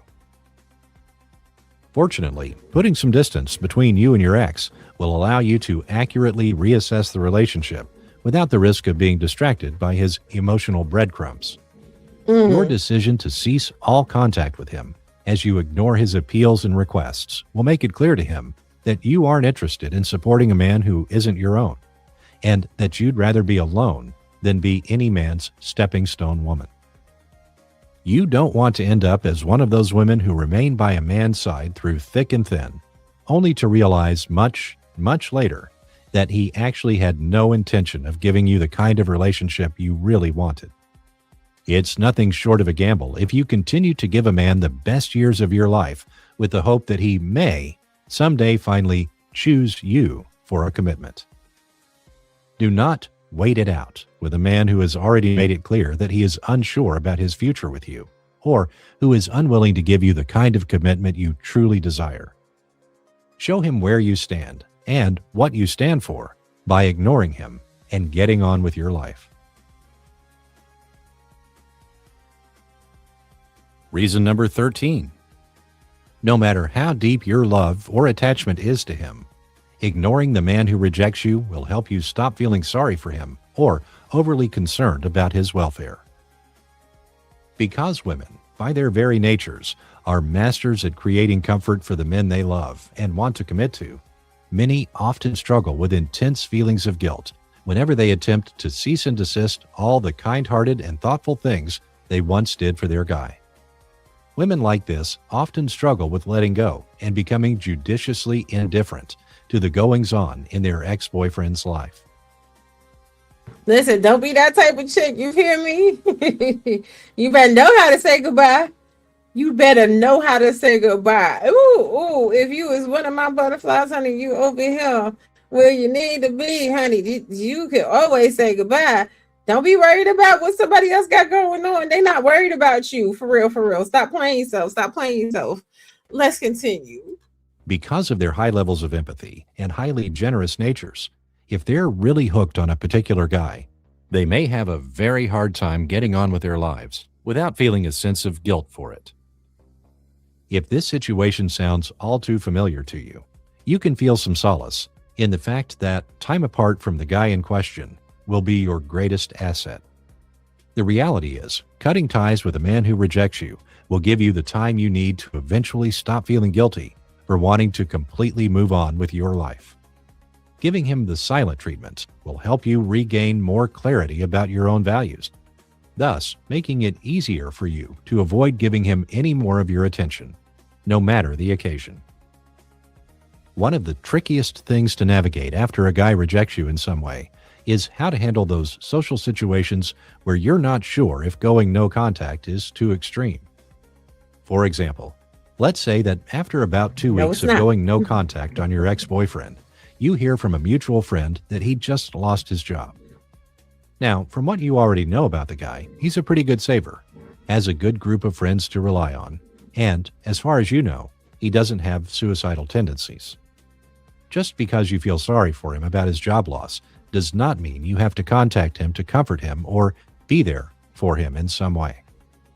Some women, believing that not saying anything is a bit too rude or extreme, might feel tempted to contact him or reply to him when he contacts them in hopes of being there for him in his time of need. Newsflash, he's not your man. And in most cases, you don't owe him anything. Not a goddamn thing. Do not allow feelings of guilt to cause you to rationalize your situation with a guy. Be firm in your resolve. Otherwise, you might find yourself making greater and greater allowances for him, as you secretly hope that he'll want you back in his life.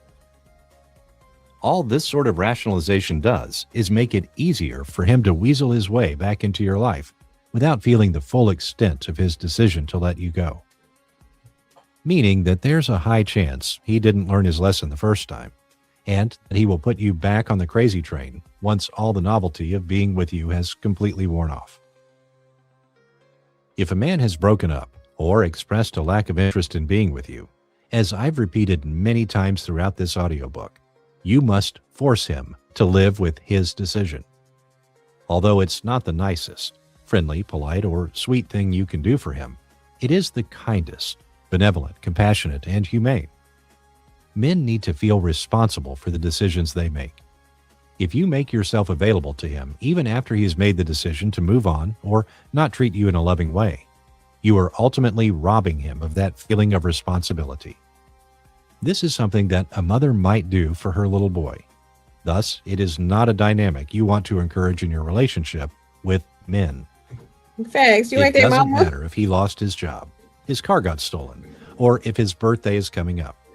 You are not selfish for not getting in touch with or replying back to him. No matter how socially acceptable an interaction appears, such as well wishes or any form of congratulations or consolations, you don't have to feel guilty for not getting in touch with him and wanting to get on with your life. If he doesn't want you as his woman, he doesn't want your support either. Period. The only types of situations that could Period. possibly call for a short message are the ones that involve life loss, such as the loss of a loved one, traumatic events, and maybe even hospitalizations. And still, depending on the present nature of your relationship with the guy, keeping in contact with him in these instances should come from your desire to do so, because that's just the kind of person you are, rather than a feeling of obligation. Remember, when a guy ends things or rejects you, you are not obligated to be there for him in any way. If you decide to reach out Not or even a reply to little him, bit. make sure that it's one of those important or imperative situations that actually calls for it. Him losing his dog, failing an important class, getting slammed on social media, or acquiring a sports injury, etc., should not matter to a woman that isn't his woman. And while you might want to be a friend to him because you actually still see yourself as his friend, you must realistically consider whether doing so will help you get on with your life or keep you emotionally attached to him. If you want to maintain your dignity and sanity, and perhaps even make a man miss being with you, whether you want him back or not, resist the temptation to get in touch with him over matters of his personal welfare. Be cautious, and perhaps even cutthroat, regarding just how friendly you decide to be with him. Don't allow misplaced feelings of guilt, which manifests as niceness, to keep you emotionally attached to a man who has already rejected you. When a man makes a mistake concerning your value to him, your only job is to help him realize his mistake by getting on with your life and ensuring that his life remains, whether temporarily or indefinitely, devoid of you. Final thoughts. Forevermore. It's important to keep in mind that I wrote this audiobook in all earnestness and with full understanding of the myriad of things that we men struggle with when it comes to love, romance, and commitment. Some of a guy's reasons for leaving or not pursuing you might be legit and valid, but that's not the point. If he's now at a point in the relationship where he realizes his needs and desires are incompatible with your own, that doesn't mean that you need to try and overhaul who you are just to keep him in your life. Maintain your dignity, hold your head high, and force him to live with his decision. Remember, men sometimes make mistakes, and when they do, it's in your best interest to ensure that they realize their mistakes by giving them the gift of your absence. Naturally, there will even be occasions where the problems in a man's life might make it difficult for him to focus on a relationship. However, just because he has problems of his own doesn't mean that you should have to suffer indefinitely as his romantic partner. Guys with all sorts of problems have figured out how to maintain a relationship with their girlfriends in spite of what was happening in their lives. Sure, every guy won't handle every problem in the exact same way. But when a man desires to keep a good woman in his life, he will figure out a way to do so, in spite of the challenges around him. It's all about what his priorities in life are at that moment, and a long-term relationship might not be one of them. In other words, when a man loves a woman and he wants to keep her in his life, he will figure out a way to do so. So, just to be clear, some of the reasons for a man's lack of effort, interest, or commitment might actually be legit and understandable. But regardless of how legitimate they are, do not make the mistake of trying to wait it out with a guy indefinitely in an attempt to see if he finally comes around and gives you the attention and commitment you want. Giving of yourself in this way, without getting what you want in return, will eventually make you miserable, as even the most decent men among us might be tempted to take full advantage of the low-valued convenience and pleasure you so casually provide without limit or reservation. Men respect women who know when to walk away. The thing is, if you truly value your sanity, your dignity, and your youth, sooner than later, you must call a loss and move on to potentially greener pastures. If you are, in fact, a high-value woman who desires marriage someday, you will understand that your time, attention, and feminine assets are precious and finite resources. and you simply cannot afford to repeatedly give a man the benefit of the doubt at your ongoing expense. If a man doesn't see or treat you as girlfriend material, whether his reasons are legitimate or not, go silent on him, even if only temporarily, so that he truly feels your absence. And if the guy you're interested in doesn't seem that into you, take your attention elsewhere and ensure your responses to him are short and unenthusiastic. If a man attempts to friend zone you, hide you from the world, keep things perpetually casual, or abuse your time or emotions, cut him off. And when I say cut him off, I mean you need to pull away and put enough distance between you and your beau so that he no longer has unmitigated access to your time, your attention, and most importantly, your love. When it comes to your time and feminine affections, you must, at times,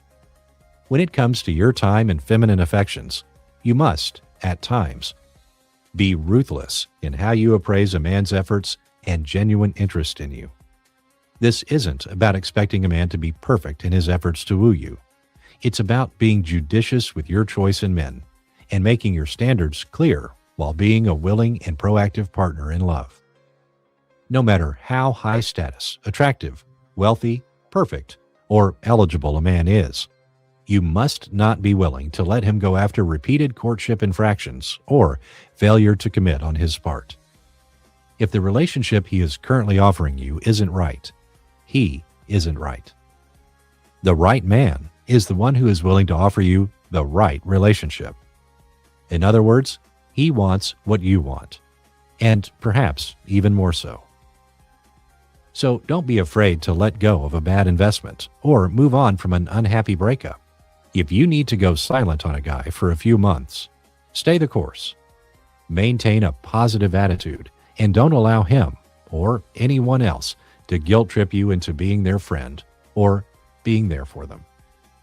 If you need to walk away from an unsavory dating situation, do so confidently, with the knowledge that your decision to not stick around is an investment in your self-esteem. Some of the men you go silent on will want you back. Some will not. Some of the men you walk away from will chase behind you. Others will go the opposite way. Those that return to you will respect you, and those that do not would have never truly appreciated your brand of womanly love and devotion anyway. Never try to reconnect with a man after he rejects you. Never. It doesn't matter if he didn't text you after getting your number, never called you after your third date, or if he was a longtime boyfriend who decided to call it quits. If a guy has done or said something to end the relationship, any further attempt to get or even entertain his attention on your part will come off as being needy and desperate, thus unattractive. The fact of the matter is, if you go silent on him and he doesn't miss you due to your absence, he most certainly will not miss you if you kept in touch with him. Male romantic desire simply does not work that way. Truth is, men respond faster to a change in a woman's behavior more than any amount of crying, cajoling, complaining, or chasing. Therefore, when you find yourself rejected, ghosted, or on the bad end of a breakup, all you have to do is keep calm, be dignified, cut him off, be decisive, and do everything in your power to get on with your life. Be dedicated to getting your needs met elsewhere. It is simply the best way to invest in your future happiness and self-respect. It is also the best way to increase your chances of getting a guy back, if he's actually worth it, or, even better, finding a man even more perfect for you and truly deserving of your love and devotion. One last thing. Thank you for taking the time to download and listen to this audiobook. All right. So that is where we are going to end it for the book. Now, the link is pinned, and we're going to have a little post-book discussion. Hello, handsome. What's up, girlie? What's going on? What's up, chat? What's up, everybody? Hopefully you have liked the stream already. If you haven't subscribed, please make sure you do so and support the show. Child, what did you think about that book? I mean, I see either man Williams in the chat talking mess. You know he ain't gonna click the link. You know he ain't gonna come up. You know he's scary or whatever. But you know, I think it's very interesting when we have these conversations or these type of conversations, and people are pushing a narrative that women that develop standards and don't chase after men will be single forever. What are your thoughts on that? I was up here talking and I was on mute. My bad. I think they're too focused on what it is that they want other people to be doing or not doing instead of focus on what it is that they can be doing for themselves. They're so focused and worried about what everybody else is and ain't doing that they missing the bigger picture, which is working on themselves. Exactly. Hi, Dr. Steele. What did you think about the book?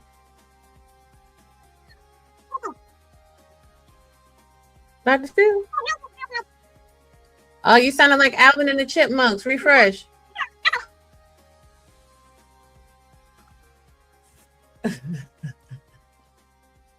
Dr. Steele had a lot to say. How did it go? That was Dr. Chipmunk. Yes, Dr. Chipmunk. That is funny as ever. Street guys really kind up. Hi, Dr. Steele. Am I better now? There it Yes. is. You sound better now. Yeah. Ever since I got this new mic, I thought things were going to be better, but unfortunately, it's still the same thing. But anyway, I love hearing this book.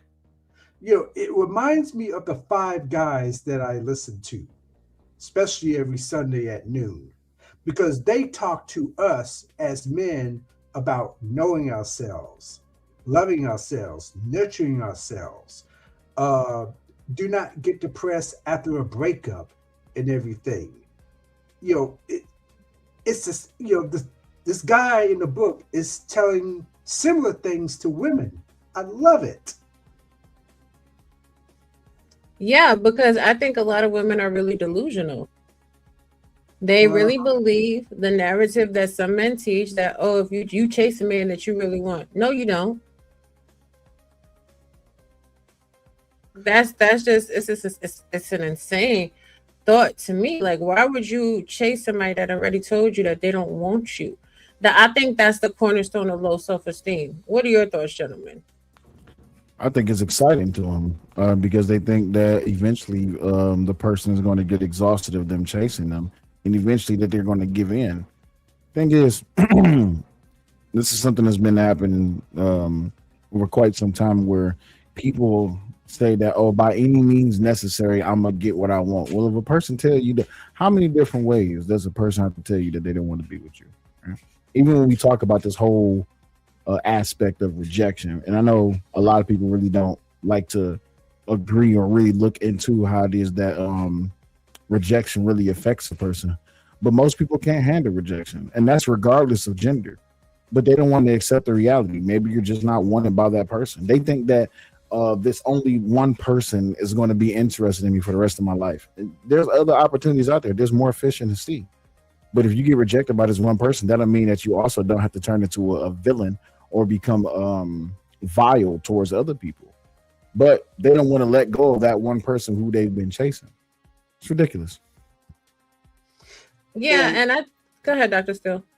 Yeah, people are chasing illusions.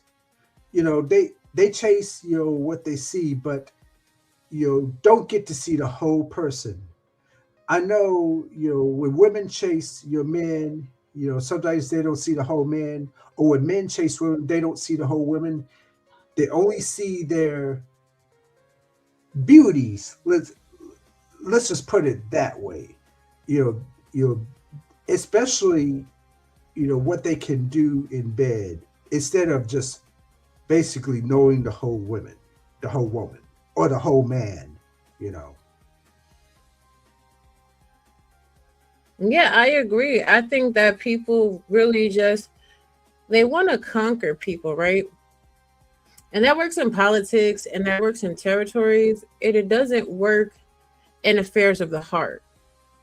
And what I find is that a lot of people find themselves in relationships where they're unfulfilled, where they're cheated on, where there's a lot of outside relationships, and people stay holding on to these relationships that diminish them in so many ways for the fear of being alone. You should love yourself first. You should love your own company first. Like, if you can't hang out with you and you can't be cool with you, how is anybody else meant to?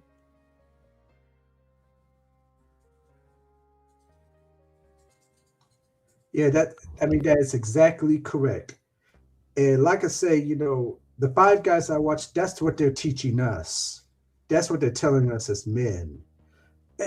I swear, I wish those Five Guys would interview this often. I mean, they got a lot in common.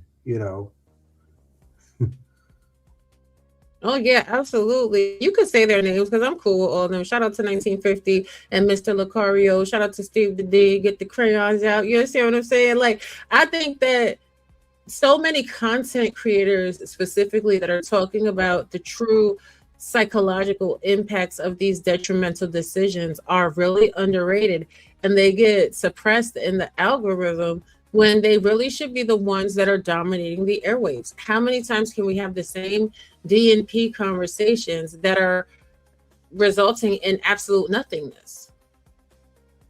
Well, that's because the one is confluted. I think that's the word I'm using. I think that's the word I want to use. Conflated. Conflated. There it is. It's conflated. It's conflated algorithm, which is based on drama, right? Something that we always see is that it's not about getting the truth out there. It's just about being right. And that is that people can even sell you a lie in the biggest way, and they can make it seem like it's the absolute truth. But the biggest thing is that we know that it's about influence. Influence is what drives this algorithm.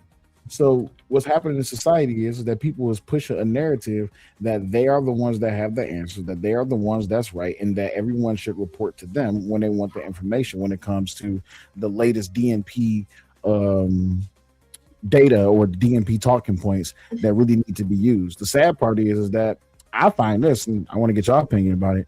It seems to me like talking points only exist for online conversations when it comes to DNP. When it comes to the real world, nobody actually partakes in any of these talking points. Nobody actually partakes in any of these different little dating strategies or the things that they talk about, because that's all completely off the table. Well, I think in healthy circles offline, these conversations don't exist, but in toxic spaces, they do. Look at that movie that Absolutely we right. watched with the little boy in England that was feeling a type of way because the girl calls him an incel and all this and all that. Absolutely. You talking about the movie where the white boy that was like, it was, the movie was heavily about manosphere and red pill and all this and the other. Yeah, that one. Yeah. Go ahead, Dr. Steele. Yeah, and I sort of noticed the same thing. I watch a lot of YouTube. I see a lot of talking points, but but in what we call the real world, you don't hear so many of them because it's more real life, or should I say, outside of online and everything. But Dr. Steele, I would argue that you're a mature man, right? So the spaces that you're primarily in are more so with mature people. Now, when we're looking at our youth and how this social media dynamic is affecting our youth, I think these talking points are getting a lot more traction than they should. And there's a lot of there's a lot of young men and a lot of young women that are out here down bad because they're being influenced negatively. Would you agree? Oh yeah, I do. And like I said, I can't stomach a lot of these conversations anymore. I was listening to a conversation earlier today where a grown man that had to be in his 50s was talking about how, the only thing he saw attractive about a woman was her breast and her booty and her full lips. And I'm like, yo, if you're 50 something and the only thing of value that you can see in a woman is her sexuality, what exactly are you teaching your sons? What exactly are you teaching your daughters? And when you ask people questions like that, like, is that advice that you would give to your child? All of a sudden, the conversation or the response gets to be super silent. Like, we have to start really being for real, for real. Are we actually saying the things that we would teach to our children? You know what? And that's what's really scary. You know, it seems to be a lot of BS, and you know that could be a danger of the children. So, yeah, that's a danger. Listen, I got a phone call, so I gotta get going. That's okay, because I'm about to end it soon. I just wanted to give, a little bit of room for people to give final thoughts on the book. But thank you for coming up, Dr. Steele. But y'all, hey, YouTube unfolded. I see you peeking in and out. But here's the thing. Ultimately, life devolves into choice. The choices that you make and the standards that you set for yourself. You can sit there and keep being on the hamster wheel of failure, or you could start stepping up your game, stepping up your vantage point, stepping up your self-worth, stepping up your value. And like a lot of people that are having these conversations, I really have to start to wonder, what exactly are you teaching your children? And if the message that you are giving is not one that you would give to your children, why are you giving it to someone else's child? Because ultimately, we would love to believe that only certain demographics watch YouTube in these spaces. And the dry ass reality is that anybody that looks at their analytics and their algorithm, you should have a healthy range of viewers from 18 to 25, moving on up to the east side. Imagine if what you are saying, someone said to you in your 18th year. These toxic ass ideologies about relationships, these ratchet ass thought patterns about what is or isn't sexy and sexual, driving all the talking points about sexual conquest and integration, and then also at the same time attaching a dollar amount to it. Well, high value men have all the options that they want. So what you're essentially saying is that high value men have the ability to buy all the vagina that they would like to buy, and that you think that men or women are simply sexual commodities on a marketplace to be bought and sold and transferred. Preach. I mean, again, I'm not here to placate people and make people feel good and be, bothered by the bullshit. Like, I'm gonna be here to tell you what the hell it is that y'all are saying and what that shit really sounds like. It sounds like there's a bunch of pimps and a bunch of hoes. And as I watch the behavior from a psychological case study, you can see how the psychology is backed up. The data points are often actualized in these spaces by the vitriol and the lack of stability, the cynicism, the brokenhearted, and the perpetual chase to find happiness that does not exist between somebody else's legs or in somebody else's bank account. Honey, go ahead so I can really no. You hitting on the right track, because what's now being discovered is a lot of people who claim to be a part of some type of social group, whatever, intellectual group that, they call themselves. They're not actually that. A lot of people who call themselves a part of the sisterhood, a lot of people who call themselves the manosphere, a lot of people who call themselves all these different colors of pills, all these different ideologies, they don't actually believe in that. They just want to be known. They're not actually a high value man. They just want to be known as a high value man. They're not actually a marriageable woman. They just want to be known as a marriageable woman. They're conflating their egos and lying about their social statuses because their social currency is in the drain.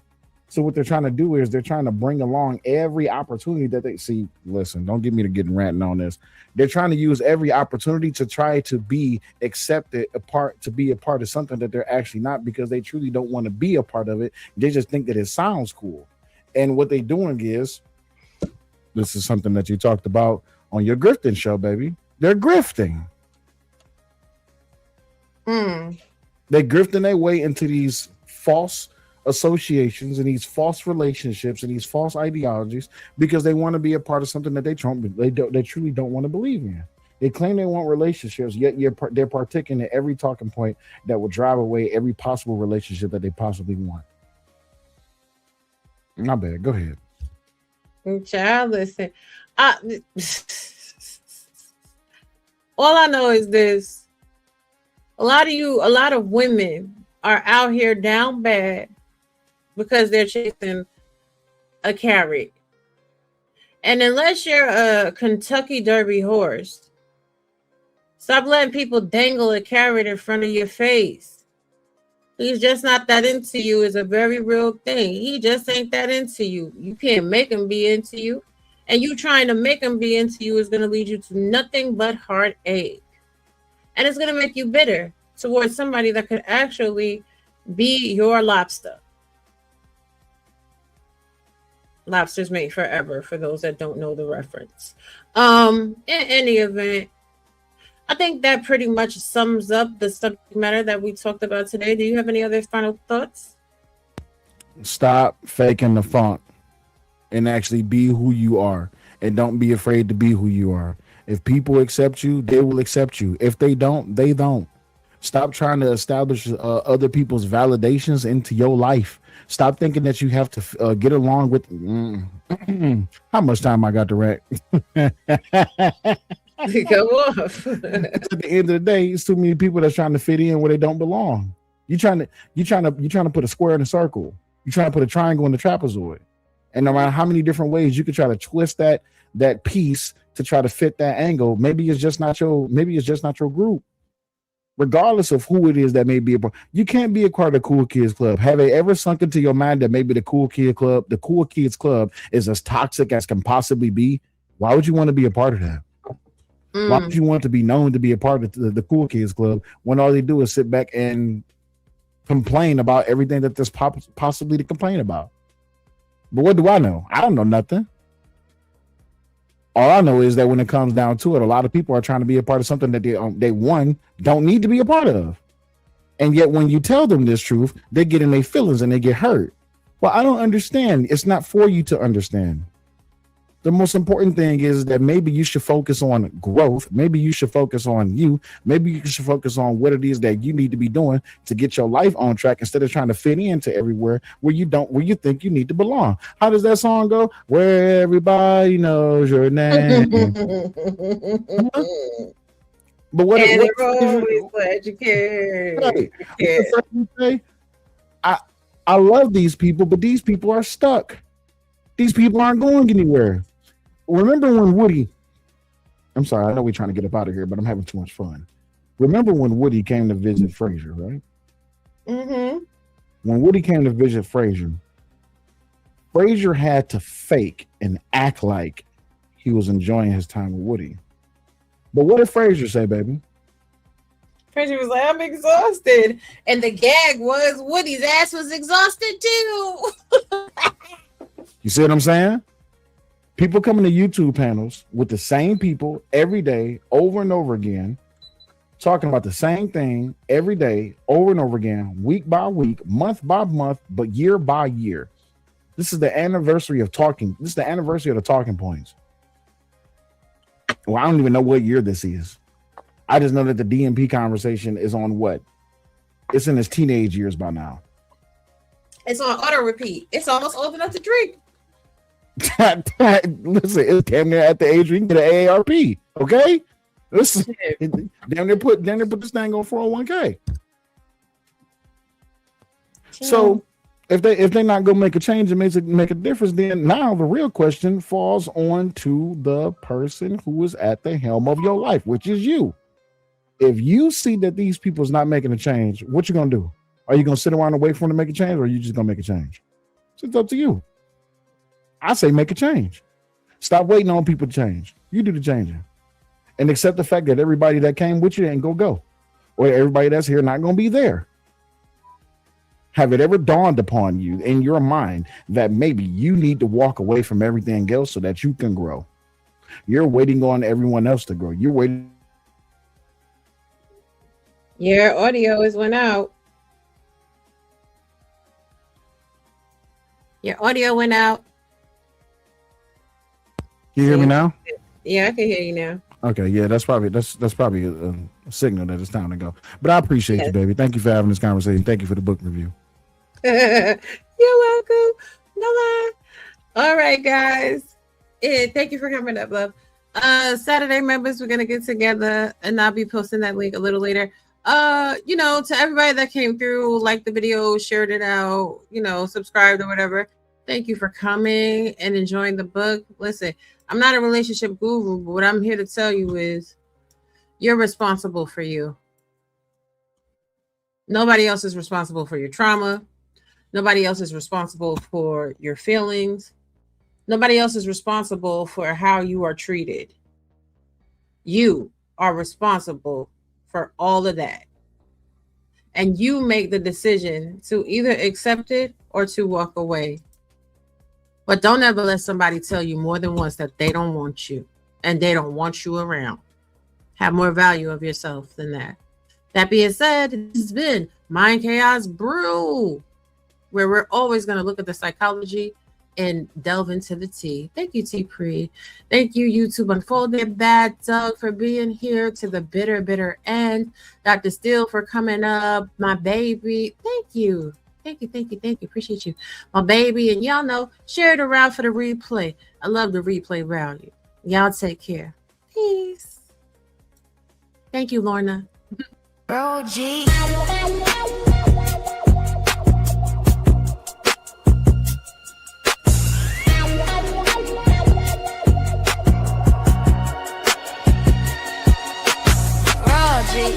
Stand tall, can't break me. No, don't fuck with me. Don't fuck with me. Bad black queen, whole world gon' see. Yeah, don't fuck with me. Don't fuck with me. Diamonds on my wrist, mine sharper than a key. Don't fuck with me. Don't fuck with me. Step in the room, all eyes on she.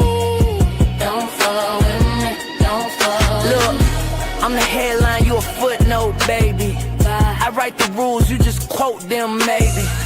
They throw dirt, but I bloom like daisies. Pressure make a queen, can't faze me. Walk in, shut it down. Bossy with a grin, I ain't waiting on respect. That respect built in. When they see me, they salute. Cause the crown legit. And if you try to block the shine, you dismiss, bitch. Raw G, stand tall, can't break me. Don't fuck with me, don't fuck with me. Bad black queen, whole world gon' see. Don't fuck with me, don't fuck with me. Yeah, I'm a storm in Chanel, hurricane and some hills. Turn struggle into billions, manifest what's real. You pressing for a crown, sit back, chill. I was born in the throne and I've been no will. They whisper my name cause they know it here. Heavy talk slick on the net, but in person not ready. I'm the fire and the flood, can't box me in steady. Raw G, no cage, yeah my aim too deadly. Raw G, don't play with me, don't play. Queens run the board, checkmate, you see. Talk loud, but your moves too weak, too cheap. I'm the nightmare you fear when you go to sleep. Raw G, stand tall, can't break me. Don't fuck with me, don't fuck with me. Bad black queen, whole world gon' see. Don't fuck with me, don't fuck with me. Diamonds on my wrist, mine sharper than a key. Don't fuck with me, don't fuck